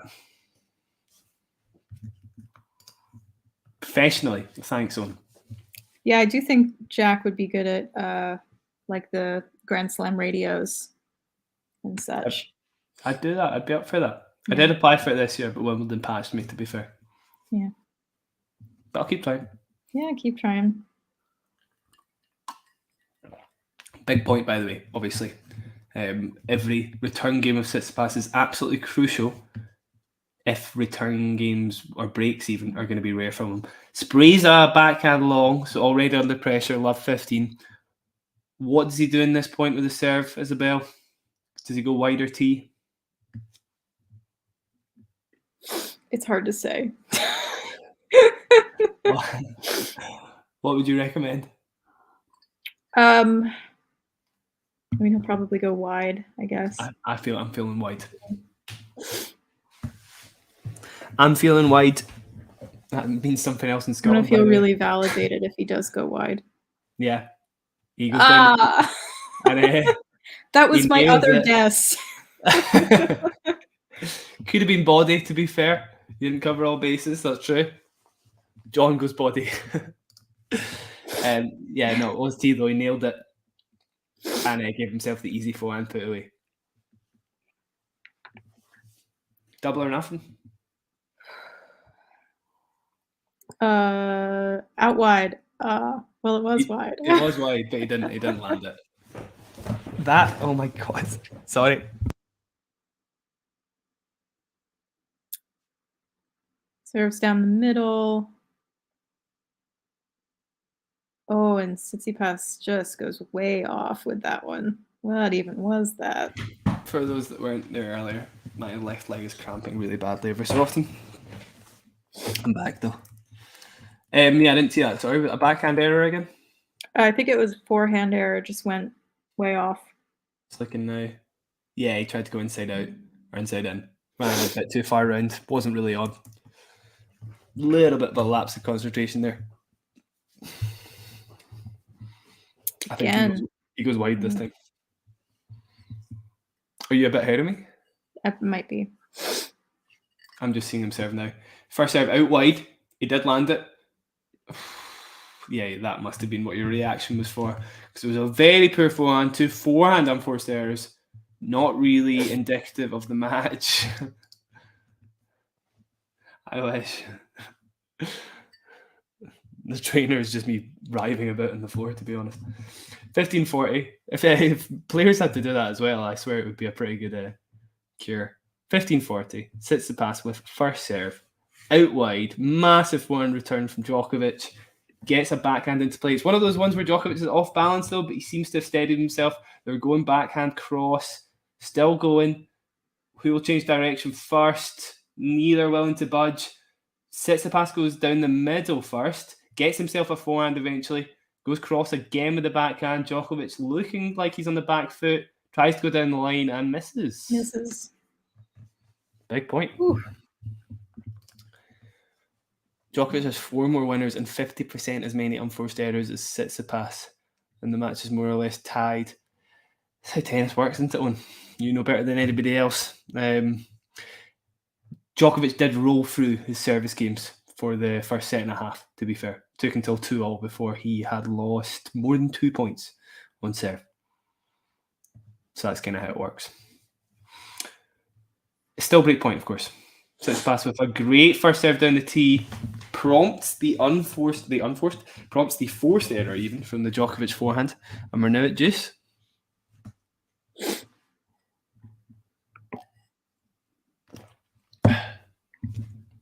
You sniffled out yet?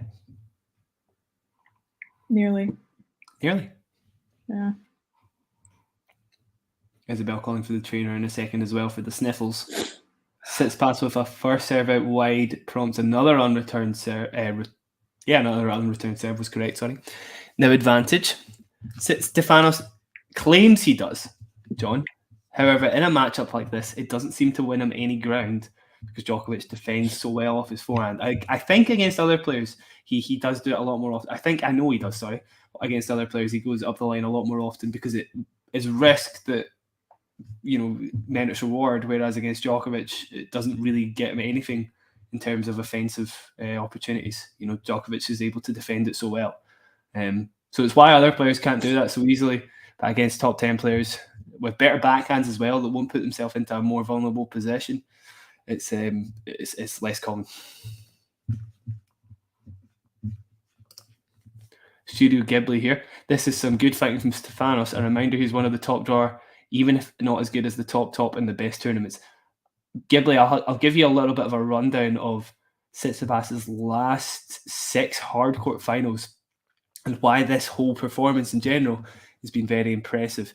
The last 6 opponents I believe he's had in a hardcourt final. A couple against Djokovic, one against Holger, one against Felix, one against, I want to say, it wasn't even Rublev, it was somebody with a better backhand than Rublev, Medvedev, I believe, and then one other player with a great backhand. It's always been a great matchup, a backhand matchup, or a bad backhand matchup, I should say, for Tsitsipas. And it has led to him losing his last 12 sets in his last 6 hardcourt finals. He hasn't even come close to winning a set. So for him to be able to fight back here is exceptional. It's really good. And it's amazing that, because I was saying it like 2-0 in the second set. I was going to be bored with this match, but it's actually turned incredibly exciting and it could be really interesting. Zverev was the other player, of course, who begrudgingly will have to say has a very, very good backhand. I miss Peakman too. On Peakman has been around. You saw him at the French Open, did you not? He was great.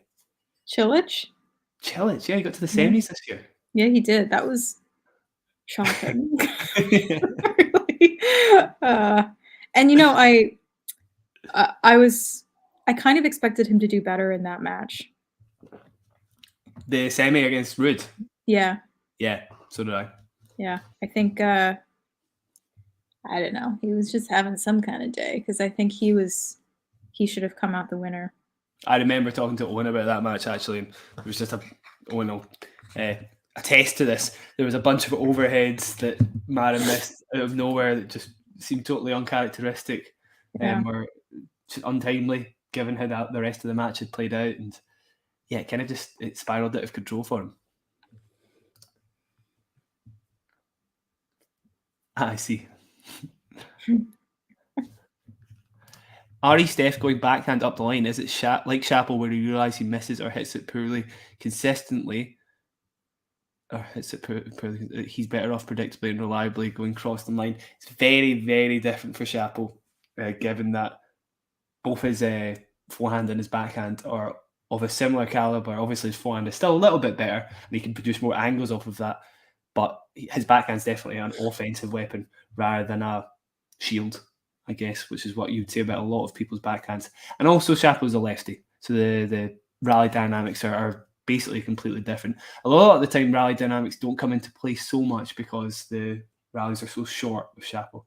One of the best matches you'll ever see for Chappell, in terms of the tactics he does use if the ball keeps coming back, is his match against Yoshihito Nishioka this year in Seoul, where he was forced to play a fellow lefty, and you saw that a lot of the time, the backhand cross court going into the forehand cross court, going into Yoshihito's forehand, and that was the prevailing dynamic. It was the forehand, and it was changing direction in that shot that was the most important for him. So a lot of the time it's completely different. It's a whole other story, Ghibli. Sorry, I'm definitely getting sidetracked. What's happening in the match, Isabel? Djokovic, we just had a really nice rally. Djokovic won with a backhand up the line. What is the score? 30 all. Yeah, 30 love. 30 love. Yeah, 30 love. Yeah. Still only 1-2. We're getting some very good comments in the chat. Love to see it. Please keep them coming. Do you want one up? No, I'm just telling our faithful audience that I'm really enjoying all the comments we're getting. Good discussions. Feeling okay. I have a little bit of a cold and some other health issues right now, but I'm gonna be fine. Thanks, Owen. Just give me a second, by the way. That flies back, so I'm gonna try and kill it once. Okay. So we have 2-all here in the third set. Stefanos getting ready to serve. I think I got it. You got it? No, I didn't get it. Out of sight, out of mind. It's definitely in my sight, though. Trying to ignore. It's massive. Okay. It's actually huge. Back to the match. Stefanos. Good play. The forehand approach there? Yeah. That's one of the most common things we're seeing, right? It's like serve out wide and the forehand down the line approach. Yeah. It's great. Hard to do on a slow court like this. But as I say, magic from Steph's forehand over and over again.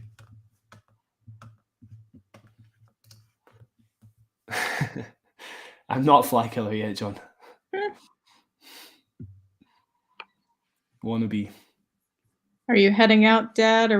Is this the end?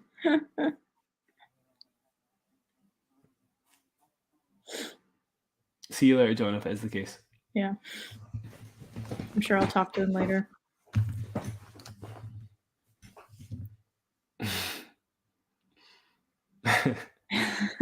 Yeah, we had a very similar discussion on the Popcorn Tennis group chat earlier today, Ghibli, with Srihari, who got roasted by Novak fans for no reason. Being a Novak fan himself, they seem very volatile sometimes.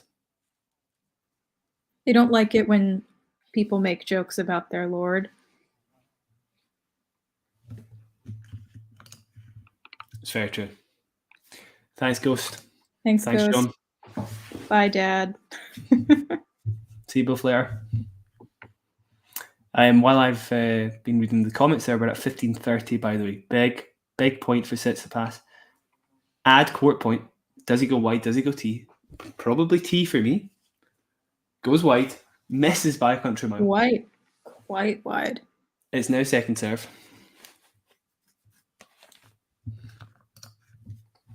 Big point. Although he survived 2 break points in the last game. Big second serve down the tee. About 113 miles an hour. Goes big with a backhand cross court as well. Taking on too much risk, maybe. Oh my god. I'm going to need to kill it. Sorry. You'll have to talk through the rest of the point. Trading backhands cross court. Tsitsipas goes down the line with a backhand. Djokovic gets it back. Good forehand from Tsitsipas. Djokovic barely gets it back, giving Tsitsipas the open court to put it wherever he likes, which he does to get it to 30-all. Big forehand approach then, I guess. I missed most of that point. I'm not sure if it was. Let's catch the replay here. A left-leaning Novak fan, but he's battling well here. But hopefully Stefanos makes him earn it and doesn't start throwing in unforced errors non-stop. It's strange being a left-leaning Novak fan. He's been playing big. He's been playing big, Ghibli, to be fair. It's ironic because Novak's probably definitely left, but whatever. I don't know. Obviously, but I would say ideologically, maybe not politically in some ways. But I really have no idea. Yeah, I would say probably. This is well, I don't know. We've talked about a lot of other stuff today. Actually, who knows? But there is a big moment in the match. I'll talk about that first, at least. 40-30, very big 30-all save point from Tsitsipas. Another ad court point to save. Big serve out wide, followed by a forehand 1-2 punch that should win on the point. Has the overhead. Really makes mistakes on that overhead. Another part of Tsitsipas's game that doesn't maybe get enough credit. I think everybody knows his overhead's good, right? But it's right up there as one of the best. You very rarely see him make a mistake off it. In fact, I can't remember one occasion where one big occasion in my head where I've seen him make a mistake of it. Still, huge point. 3-2.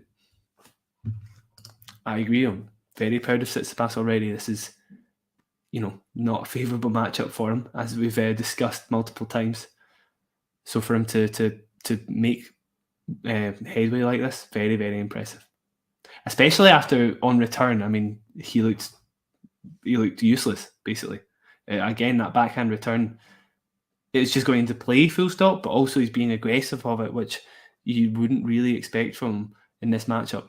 So it's great. Yeah. We said exactly the same thing I think I said a country mile. Still, very good hold. 3-2. A break here, and who's winning from here, Isabel? Oh God, I don't know. I mean, I don't want to jinx anything, so I feel like I have bad luck there. But Tsitsipas is playing really well. I'm really impressed with his level. So I mean, he has a chance, I think, to take this match away from Djokovic. But again, never know. Djokovic can probably find his way out of it. I don't know. Big question, Nick. But you got to think about the group that Tsitsipas could get lumped into, and you got to feel he could end up being the bottom of the group, right? In terms of favourites, he could get lumped into a group with Novak. In fact, Novak, Felix, and him are in the bottom half of the draw, so that's not even true. I was going to say Novak. Well, no, he could. He still could, right? I don't know. I've lost track of that. Either way, it could be Novak, Medvedev, Rafa, all match. Actually, the Rafa matchup isn't the worst, but on a hard court, I definitely fancy Rafa. Still, Novak and Medvedev in the same group. He would not fancy him to beat them both. Definitely, that just seems like too big an ask. Not a good matchup.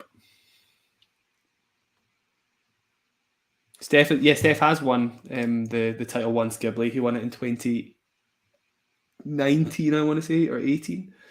2019, I think Zverev won it in 2018.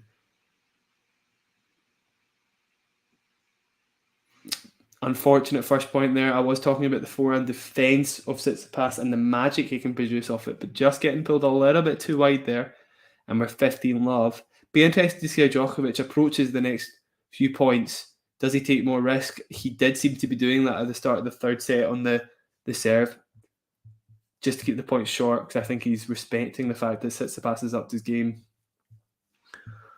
And going into the backhand certainly isn't reaping as many rewards. Tsitsipas almost asking him to go into the forehand, actually, with a bit of foot between him and the inside tram line on return. So we're now second serve as Djokovic misses the wide serve.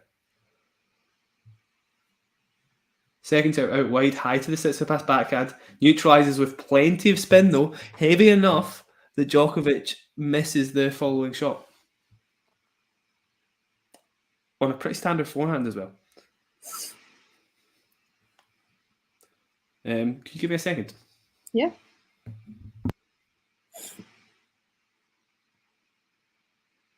Has Tsitsipas ever made a successful challenge? I'm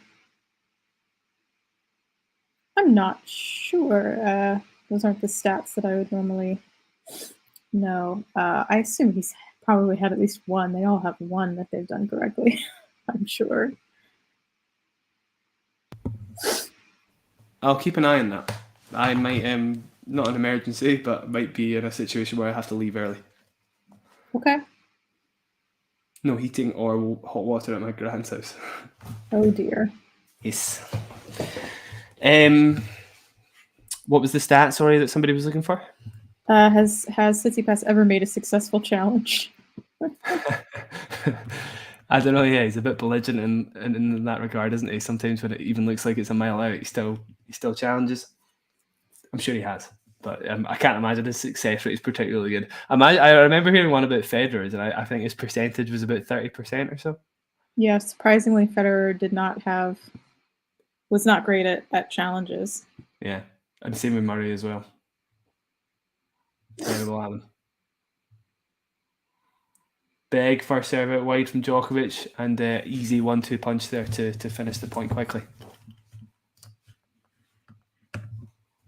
40-15, I was thinking there was a bit of drama in this game, but it looks like it's going to be a pretty bog standard hold for Djokovic to level at 3-0. The precipice of the set, so to speak, whatever you want to call it, the halfway point, the point where the drama happens, if you can get there. Yes, I was thinking about that one, John. That's what I was alluding to earlier. Steph serving for the match there, and I mean, he played great.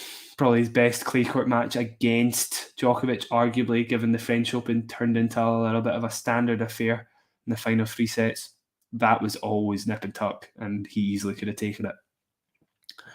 So yeah, I think the closest match that Tsitsipas has lost against Djokovic.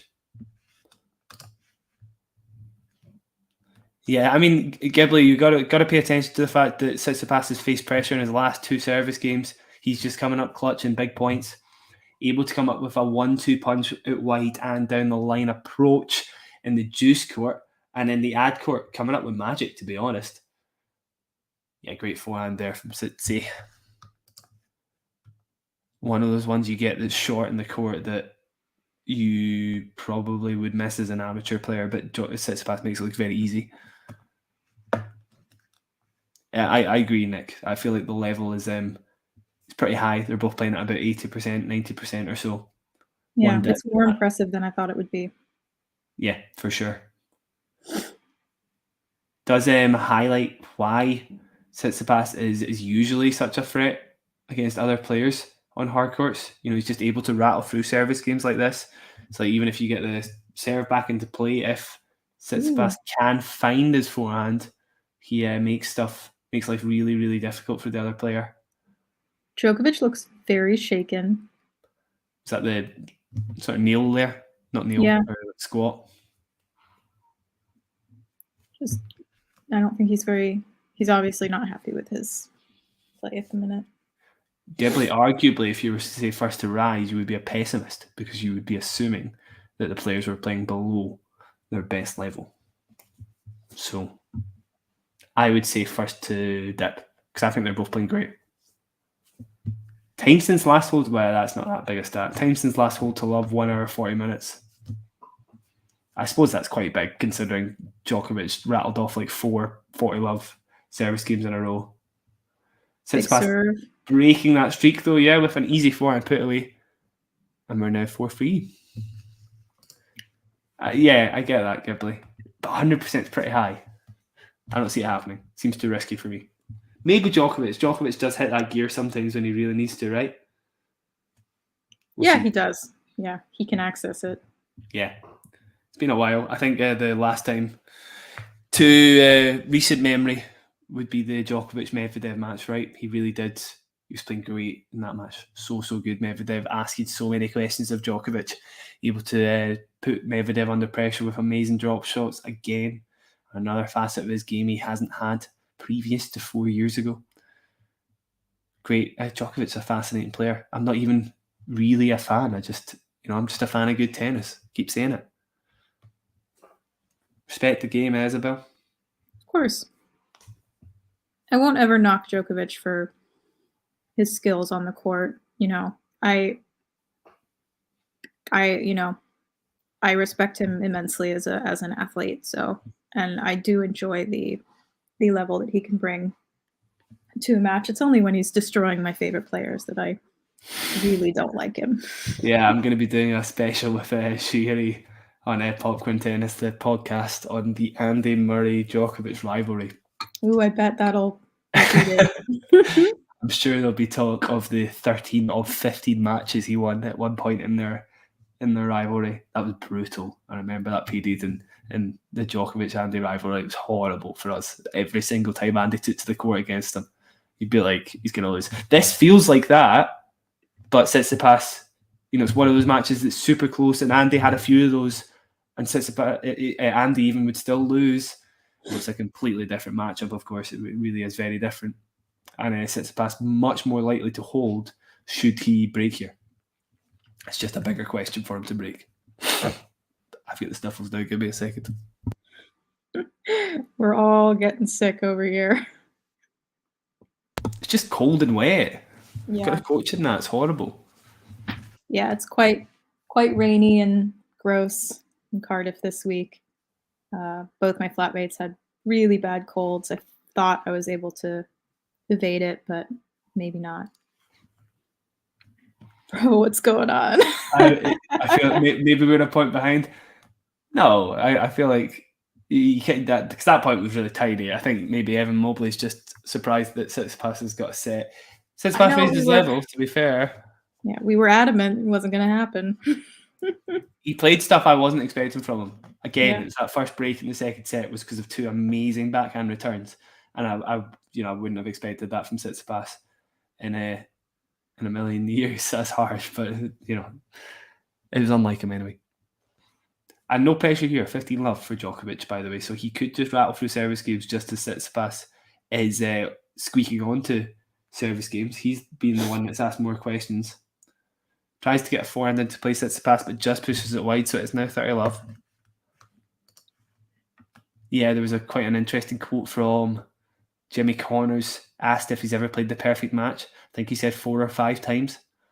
That's out of his 1,500 odd professional matches, I think. I think Andy gave a similar number as well. It's great to see when it happens, obviously. I've not seen anything crazy, I would say, and there has been lapses from Djokovic to give away that second set in the fashion that he did, to be fair. However, Tsitsipas has come up with stuff that's above his average level. So, Ghibli kiss of death. I'm going to step away just for a second. No worries.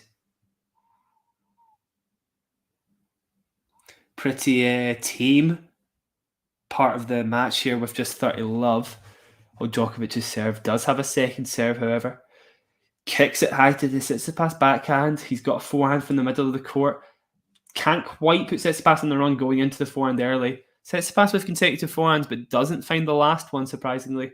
Obviously trying to overturn the dynamic of the rally there and almost doing so successfully. Very risky to go into the Tsitsipas forehand on multiple occasions. Even off your own forehand.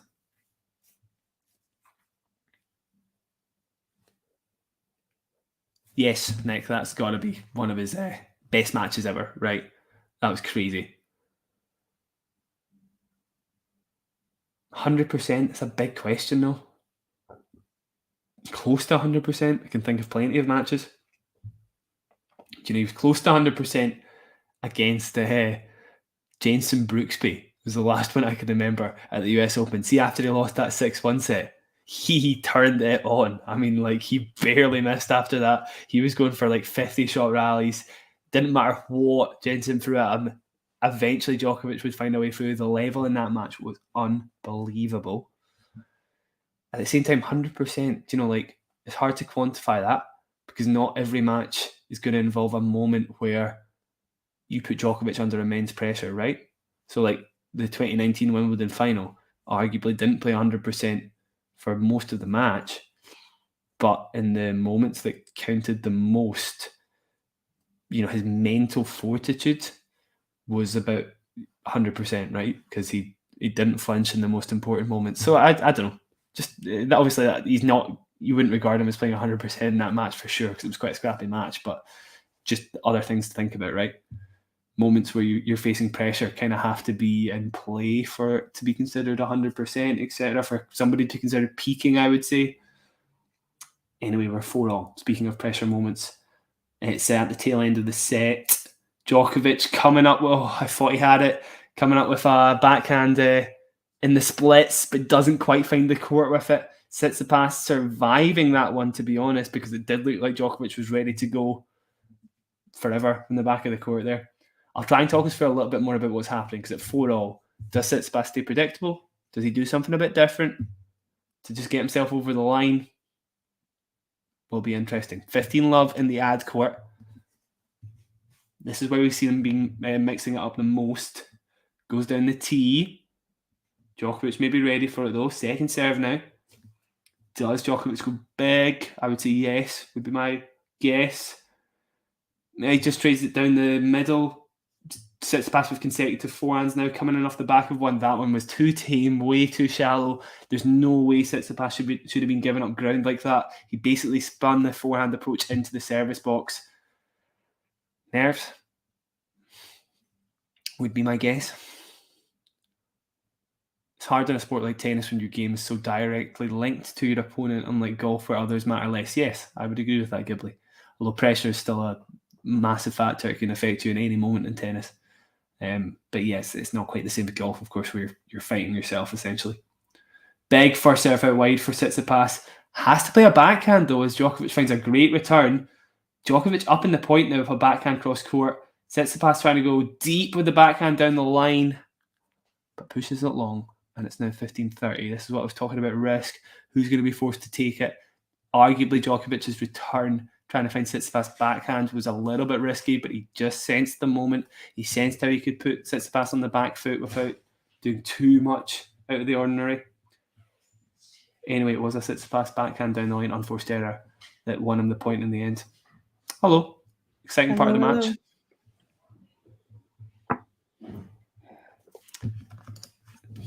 Quite right, Ghibli. Missed a backhand down the line, unforced error there. Isabel, a massive moment of the match, 15-all, 15-30. It's got to be Djokovic's moment here. Can get a racket on it and he puts it deep. That's just had the tiniest bit of placement lost on the first serve there. And Djokovic can put a racket on it where we haven't seen that for the last 5 service games or something. Bad error for me. I know there wasn't much on that. I mean, it was like maybe 2 feet away from the centre line. However, that was just enough for Djokovic to put a racket on it, and it's now 15-40. Probably the moment where the match is decided, right? Great. Yeah, I mean, if he can get this. Yeah, did you see that? You saw that? Yeah. 40-30. I'm 30-40, excuse me. So okay.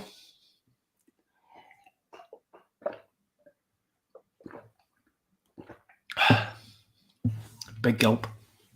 30-40. 4-all. Second break point of the game. Tsitsipas with tons of question marks over this serve. It's the one he's been mixing up. Does he go down the tee? I would say no. He'll go wide.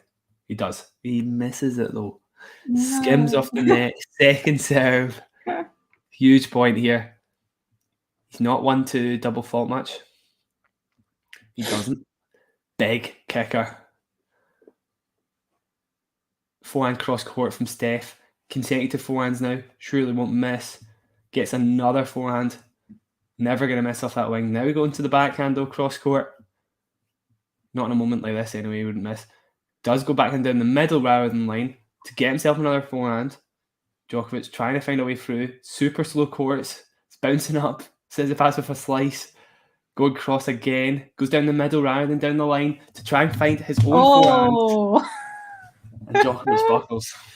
Dang. It's an interesting way to change the... It was a great point. Just that's my note.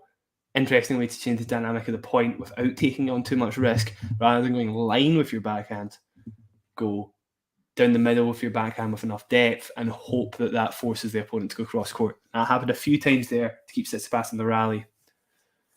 However, I mean, the forehand, Djokovic maybe shouldn't have missed. Just the tiniest feint of vulnerability. This is exciting now. 4-all this. This is good. Yeah, it is. Tsitsipas misses his first serve by a whisker. Do you want to give a point a bash, Isabel? No, you're killing it. Okay. Keep going. Second serve down the tee, very risky. Gets a backhand though. Djokovic with a big forehand cross court. And again, they're trading forehands cross court. Djokovic locked into the backhand there from the ad court. They're now going inside out. Tsitsipas getting as many forehands as he can into play. Somehow Djokovic finds it up the line though. Just neutralises the point again. Tsitsipas with a great forehand inside in. Oh, good drop shot from Tsitsipas. Well timed. That was sexy. That was sexy. In a cool way. Well. That was in a cool way, yeah. It was cool, sexy. Love that. Wish I had a Robbie Koenig one-liner there. All I could come up with was that was sexy. Flabbergasted, obviously, by the shot. Very good, seriously. Yeah. Djokovic with the claps as well. Yeah. Is Djokovic a bit of a phony clapper? What do you think? No, I think he definitely respects the other players. Yeah. Very much. Again, you won't hear me denying that he very much respects the level that his opponents can bring. Good hold from Tsitsipas. Great on return serve there. This is good. Where's Apostolos off to? Better not be texted Steph anything. 4-5, Djokovic serving to stay in the match. Doesn't normally buckle under this sort of pressure. Doesn't normally feel pressure generally. However, Steph could up his game. It's exciting. That's the recovering Tsitsipas showing there. Yeah, it's being rising from the ashes, right? It's good to see. It's I feel like it's been a while since I've seen him play well, and I think this is more than just like Djokovic is slipping a little bit. I think Tsitsipas is just outplaying him, and that's really nice to see from him. Undoubtedly. Djokovic, I mean, this rally that we're seeing right now, the replay, that was a great rally, and for Tsitsipas to finish it with that forehand followed by that drop shot does not get better than that, for sure. What was it Ghibli was saying about 90% to 100%? Was that 100%? I don't know if he's at 100%, but maybe like 95. Yeah, something like that. Was there a break point in there? There was, wasn't there? There was, yeah. He had to fight off two I think, points. Yeah. This is reminiscent of Djokovic Alcaraz. Remember in Madrid, Djokovic getting a ton of break points against Alcaraz.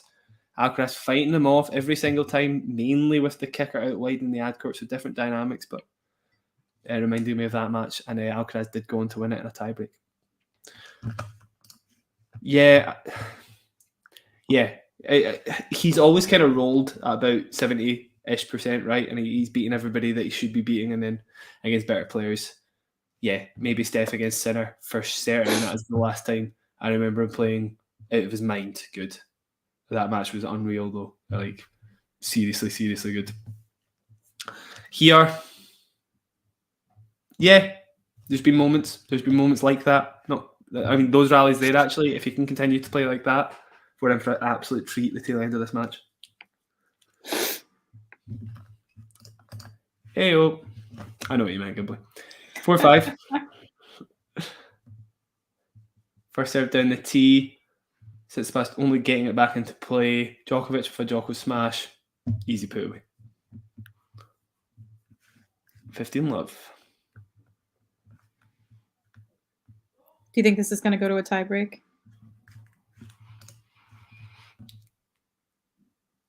Yes. No. Yeah. Hard to say.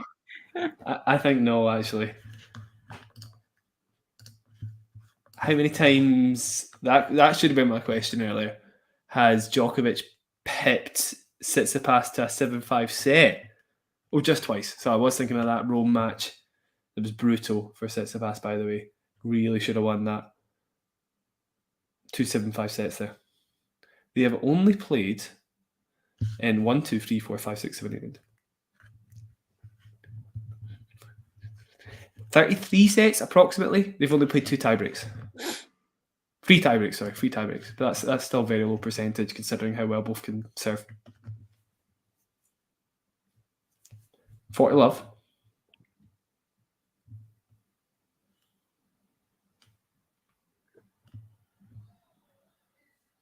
Not expecting much here. Yeah, Tsitsipas might just let him have it. Yeah. Be interested to know the last time Djokovic got broken from 40-love up. Exactly. You're the person to ask.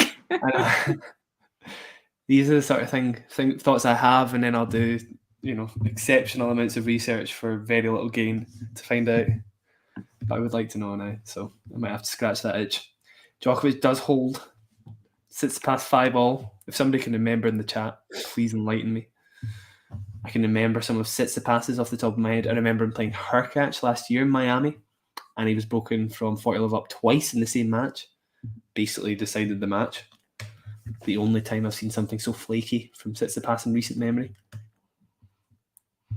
Big serve down the tee. 15-love. Did I say yes to a tiebreak? I don't think I decided, did I?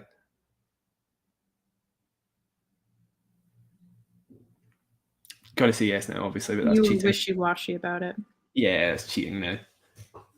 Big serve to the body out of nowhere. Didn't really work. Djokovic's now up in the point for backhand down the line. Big forehand inside out. Great touch from Djokovic to finish the point at the net. Yeah. Little bit of a tactical error there, maybe going into the body on the serve. 15-all.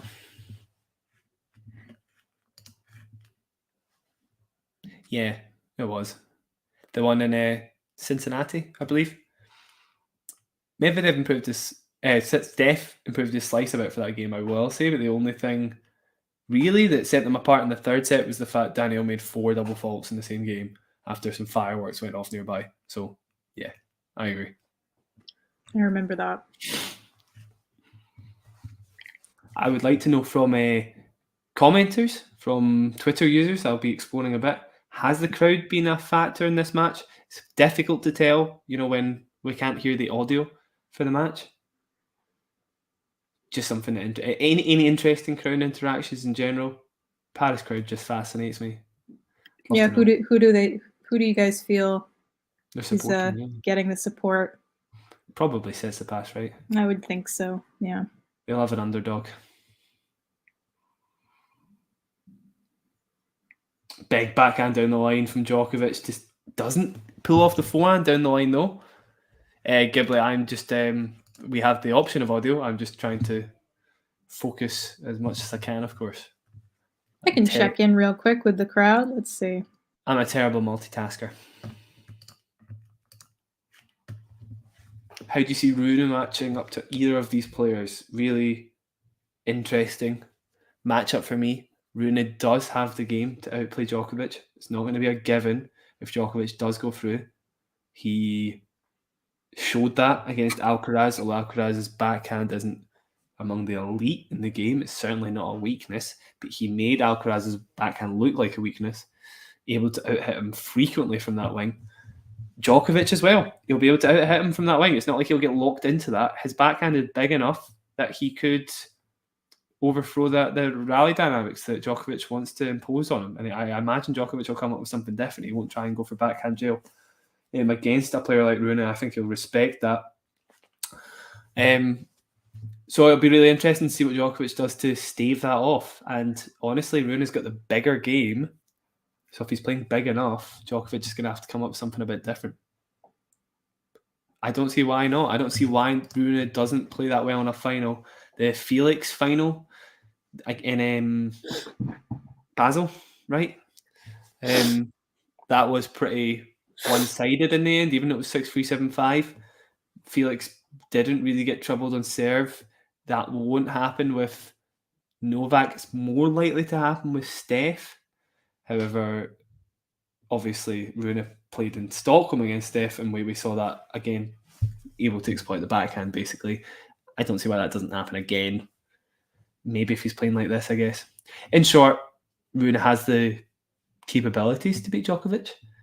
Against Tsitsipas, playing like this, still the slight favourite, but not quite as much of a favourite as he was in Stockholm. Again, just too much from the back of the court, particularly on the backhand for Tsitsipas to deal with, and his serve's good enough to exploit the Tsitsipas backhand return.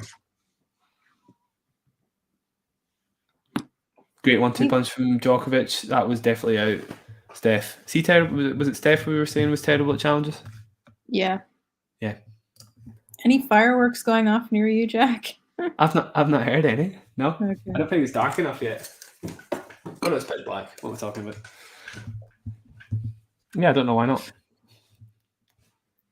We've got a rugby club that does a show every year, actually, just down the road. So I don't know why I'm not hearing it. We've got both. Not only is it, I don't even know, is it a holiday? Whatever. Yeah. Not only that, it's Wales is also playing rugby tonight. So whether the fireworks are for them or for the other thing, I don't know.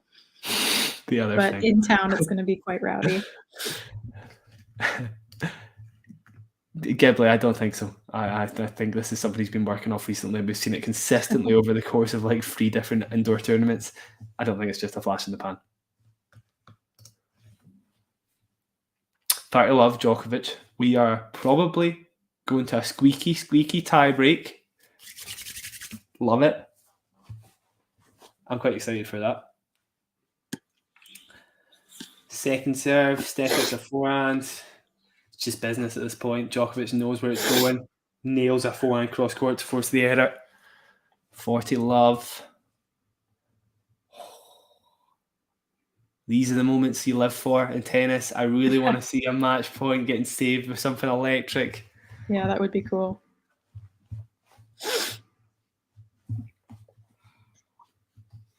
Go on, Steph. Just give him the point. Let's go where we all know it's going. Who do you think favors in a tiebreak? Djokovic. Yeah, I was thinking the same. Always Djokovic. Djokovic's tiebreak tactics, speaking of that Wimbledon 2019 final, lockdown mode. I don't want to talk about it. Do not miss and force the opponent to go for something bigger than they want to. The Rome Masters tiebreak in the second set this year, lockdown mode. Tsitsipas was forced to go for some big backhands. Yeah, I'm getting excited, Nick. Big serve out wide to open from Steph, so short in the court, enough to force the unreturnable. Losing. Dad, it'll be that noisy for you. Backing Novak to win this as well. Nick, maybe Novak will respect Tsitsipas and go for something bigger than we would expect from him. It's unlikely, though. I think he always asks the opponent to come up with the big time, basically. Alcaraz did it in Madrid this year in their third set tiebreak. Comes up with a spot serve down the tee to force an error. That's 1-all. Looking forward to a visceral, genuine reaction from you, Isabel. Because I don't know. Are you sure you're saying you're backing Steph, but you're not even sure? Well, I don't really have a stake in this match. You know, it would be confirming if Tsitsipas won. I would have more faith in him going forward. Yeah. But yeah, I don't have a stake in this. I don't have money on it or anything. This is a great rally, by the way. It is, yeah. As I say, Djokovic not going for anything too risky. Gets the faintest hint of a short ball and nails it cross court though. 2-1. That was a good rally. That was good, yeah. Again, like nothing. Tsitsipas just stopped moving on that ball. Yeah, it was just tough. Oh, Okay. Yeah, very, very far out wide. Super exciting there. Again, Djokovic not really going for anything too risky up until the last ball. Really, really being patient. Was a great forehand. Big serving time from Tsitsipas. Does he flinch? Is that a let? Nope, it's a second serve. Big second serve. Out wide. Backhand cross courts now. Steph with a big forehand. That was risky. Ooh, and he pulled it off. He's off. Forces the error. Djokovic looks not upset, but like, comically upset. Oh, come on, mate.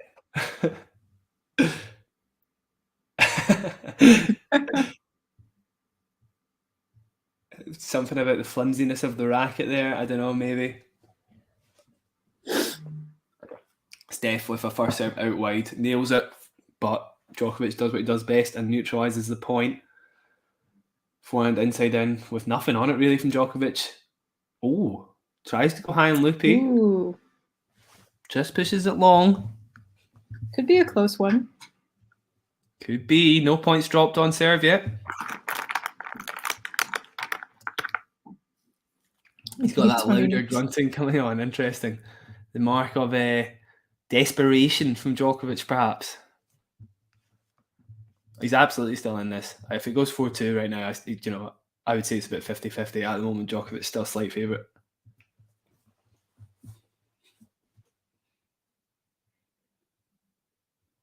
How many ball bounces? There we go. First serve down the tee. Tsitsipas can't get it back into play. That was cheap. That was cheap. That was a cheap chip return from Tsitsipas. No need. Had time to hit the topspin drive return on his forehand, not his backhand, by the way. Maybe a little nervy. Yeah, that's interesting. The two of them, not serial double, obviously, not serial double faulters, but also just in general, keep their double fault count very low. Same for the big three in general. Rafa super low. Federer the lowest, I'm pretty sure.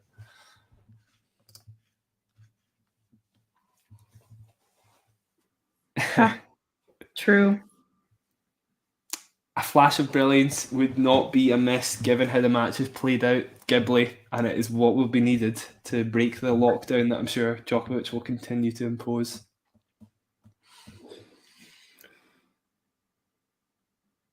A million bounces later.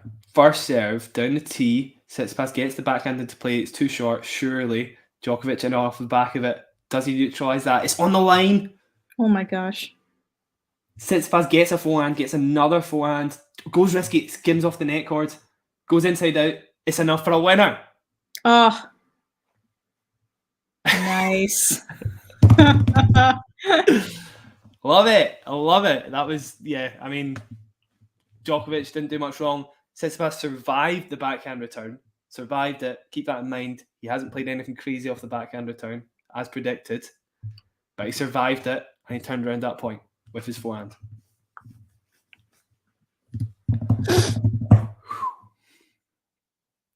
This is going to be a massive win for Tsitsipas if he can pull it off. I don't want to jinx it. Neither do I.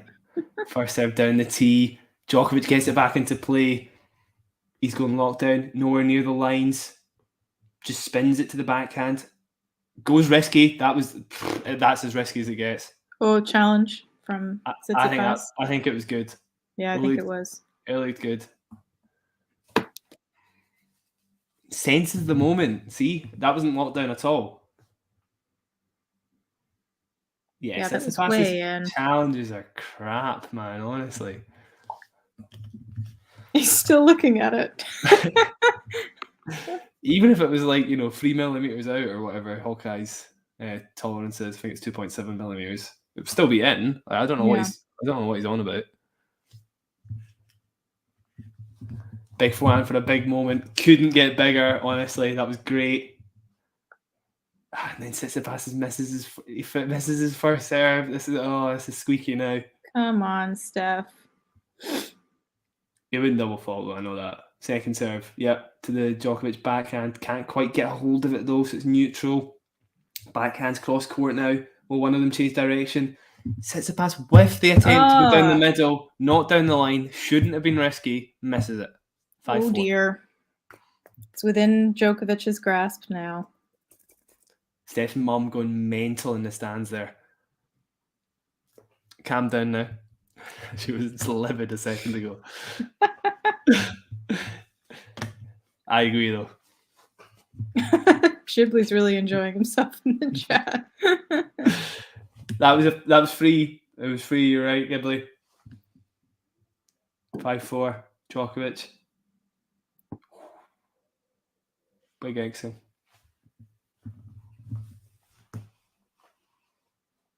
First serve out. Ooh, first serve out wide and misses. Second serve.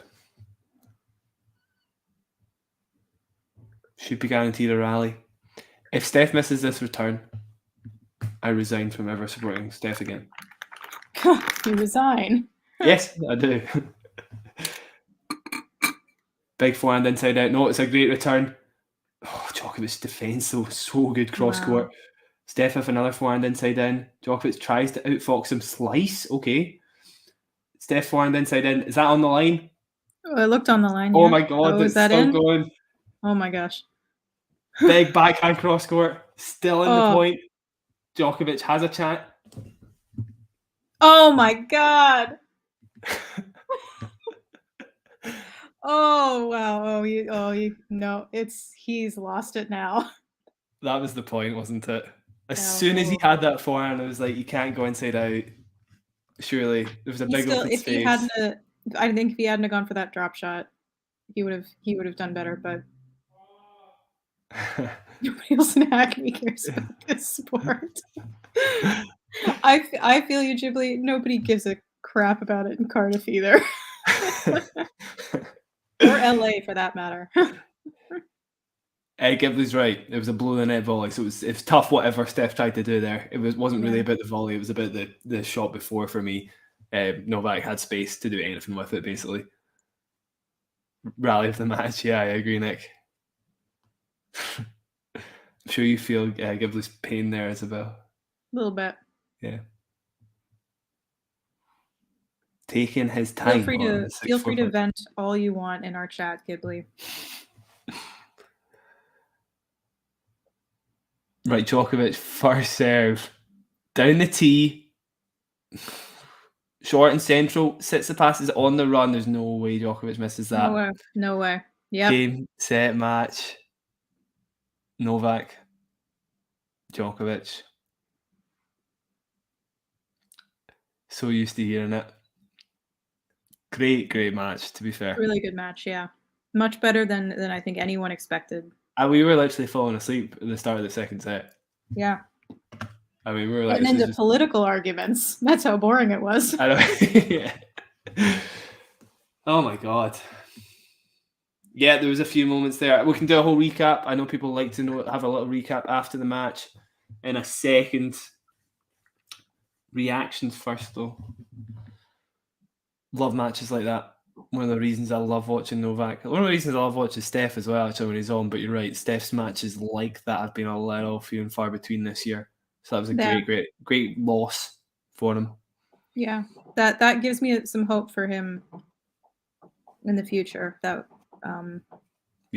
hopefully more rally, more playing like that. Well, yeah, against good. Got some fireworks outside my window entertaining. I was wondering how that was. Against better backhand opponents, definitely he's got a chance. If he could do stuff like that. Although I maybe put it more down to Tsitsipas just raising his level rather than it being something different tactically. To be honest, I think we could get the same old next time we see Djokovic, to be honest, would be my gut feeling. However, we can talk about everything the positive that happened in that match. I was going to do a little rundown.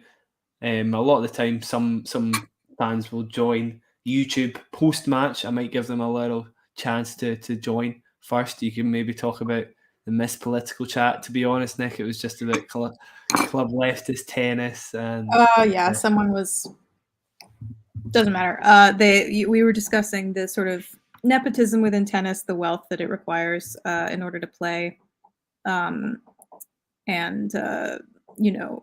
taking jokes too seriously. I could, before we dive into a sort of rundown, do a little transcript of what Novak is saying from the mic on the on-court interview. Well, he's taking his time to get changed into his Lacoste jacket and such. Yeah, what was I saying earlier about the matchup? I said Holger could have a chance. It's not out there. Holger might have a chance. He does. He definitely does. He's got a big enough game, particularly on the backhand. How many times has he played Novak? He's not played him before. Oh, yeah. I think that'll just be to Novak's advantage then. Maybe. Carlos, obviously, he won their first and only meeting by sheer size of game in some ways, although I think Novak was somewhat prepared for that. I think the bottom line is Holger's got a big enough game that he could beat Djokovic. There's not many, if any, other players that have that sort of size of game. And let me listen to what Novak's saying, and I can tell you what he's saying.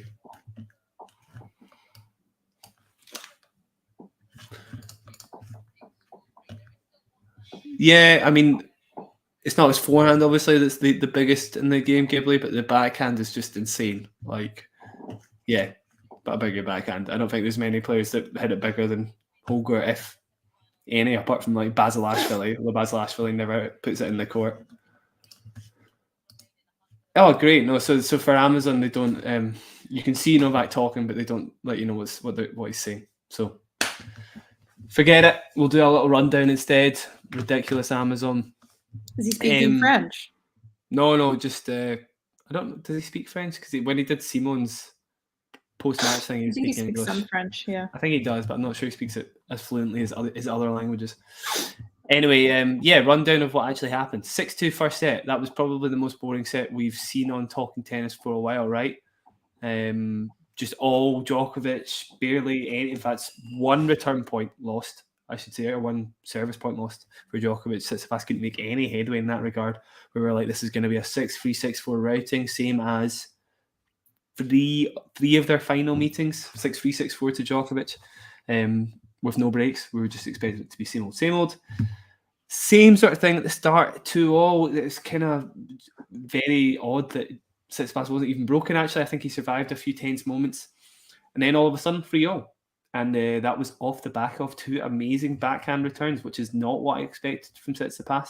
He basically doubled his return points tally in that one game for the whole match. All of a sudden, he looked like he was in every return game, enough so that he also fashioned another break at the end of the second set. For the entirety of the third set as well, I would still have said Djokovic was the better player slightly, given that he was getting the easier service holds. Don't think he faced any break points in that third set. Tsitsipas, however, did have to come back from 15-40 twice. Great pressure play. One of the best ones for me, the juice wide serve, followed by the forehand approach, playing it clinically enough that he could do it repeatedly, I should say. And coming through some really tense moments to ask Djokovic the question, but obviously Djokovic responded in kind, and he wasn't. I think he had a few love service games in that third set, and that's very indicative of Djokovic. And going into the tiebreak, he deserved to be there. The tiebreak, amazing moments. There was like literally 2 points in it, right? One of them for me, although Steph had a great point before that. Can't remember exactly what he did. For me, if we were talking about why Djokovic won, he took on a ton of risk at 4-3 with that forehand, and he only just got it in. To be fair, there wasn't much in it, but that was the difference, and that was the assuredness that he's going to win and do so well this year, coming to the 4 in that 1 point. And then what did Steph do? There was a moment, there was a great rally at 5-4 or maybe 4-all where Steph had played the point brilliantly, got himself a short ball, had managed to neutralize a few backhand returns, use the backhand return, survived, I should say, not neutralized, but survived from bad backhand returns. However, got himself the short ball in the forehand, went inside out into Djokovic's backhand, and Djokovic kept it low enough that Tsitsipas couldn't do anything on the volley. So he tried to come forward. Djokovic asked the question, would always come up with the answer. Really interesting stuff. And 6-4, I think Djokovic hit a ace, maybe. No, an overhead. Hit an overhead winner. So yeah, it was a great match. Really, really enjoyed it. And loads of stuff to analyse there. That was basically all I could tell you about it. But yeah, really exciting stuff, given the matchup has been very unfavourable for Tsitsipas in the past. The match tomorrow should be good. Are you going to be watching it? Yeah, I'll keep an eye on it. I might not watch the whole thing, but I'll keep an eye on the score. Cool. I'll probably do the same thing. I'm playing a match myself, much more important than the Paris Masters final, obviously. But I'll catch it afterwards. Hopefully you will be joined by some amazing presenters here, I'm sure. At around 2:30, I believe the time is the start of the match. I'll have podcasts out and stuff.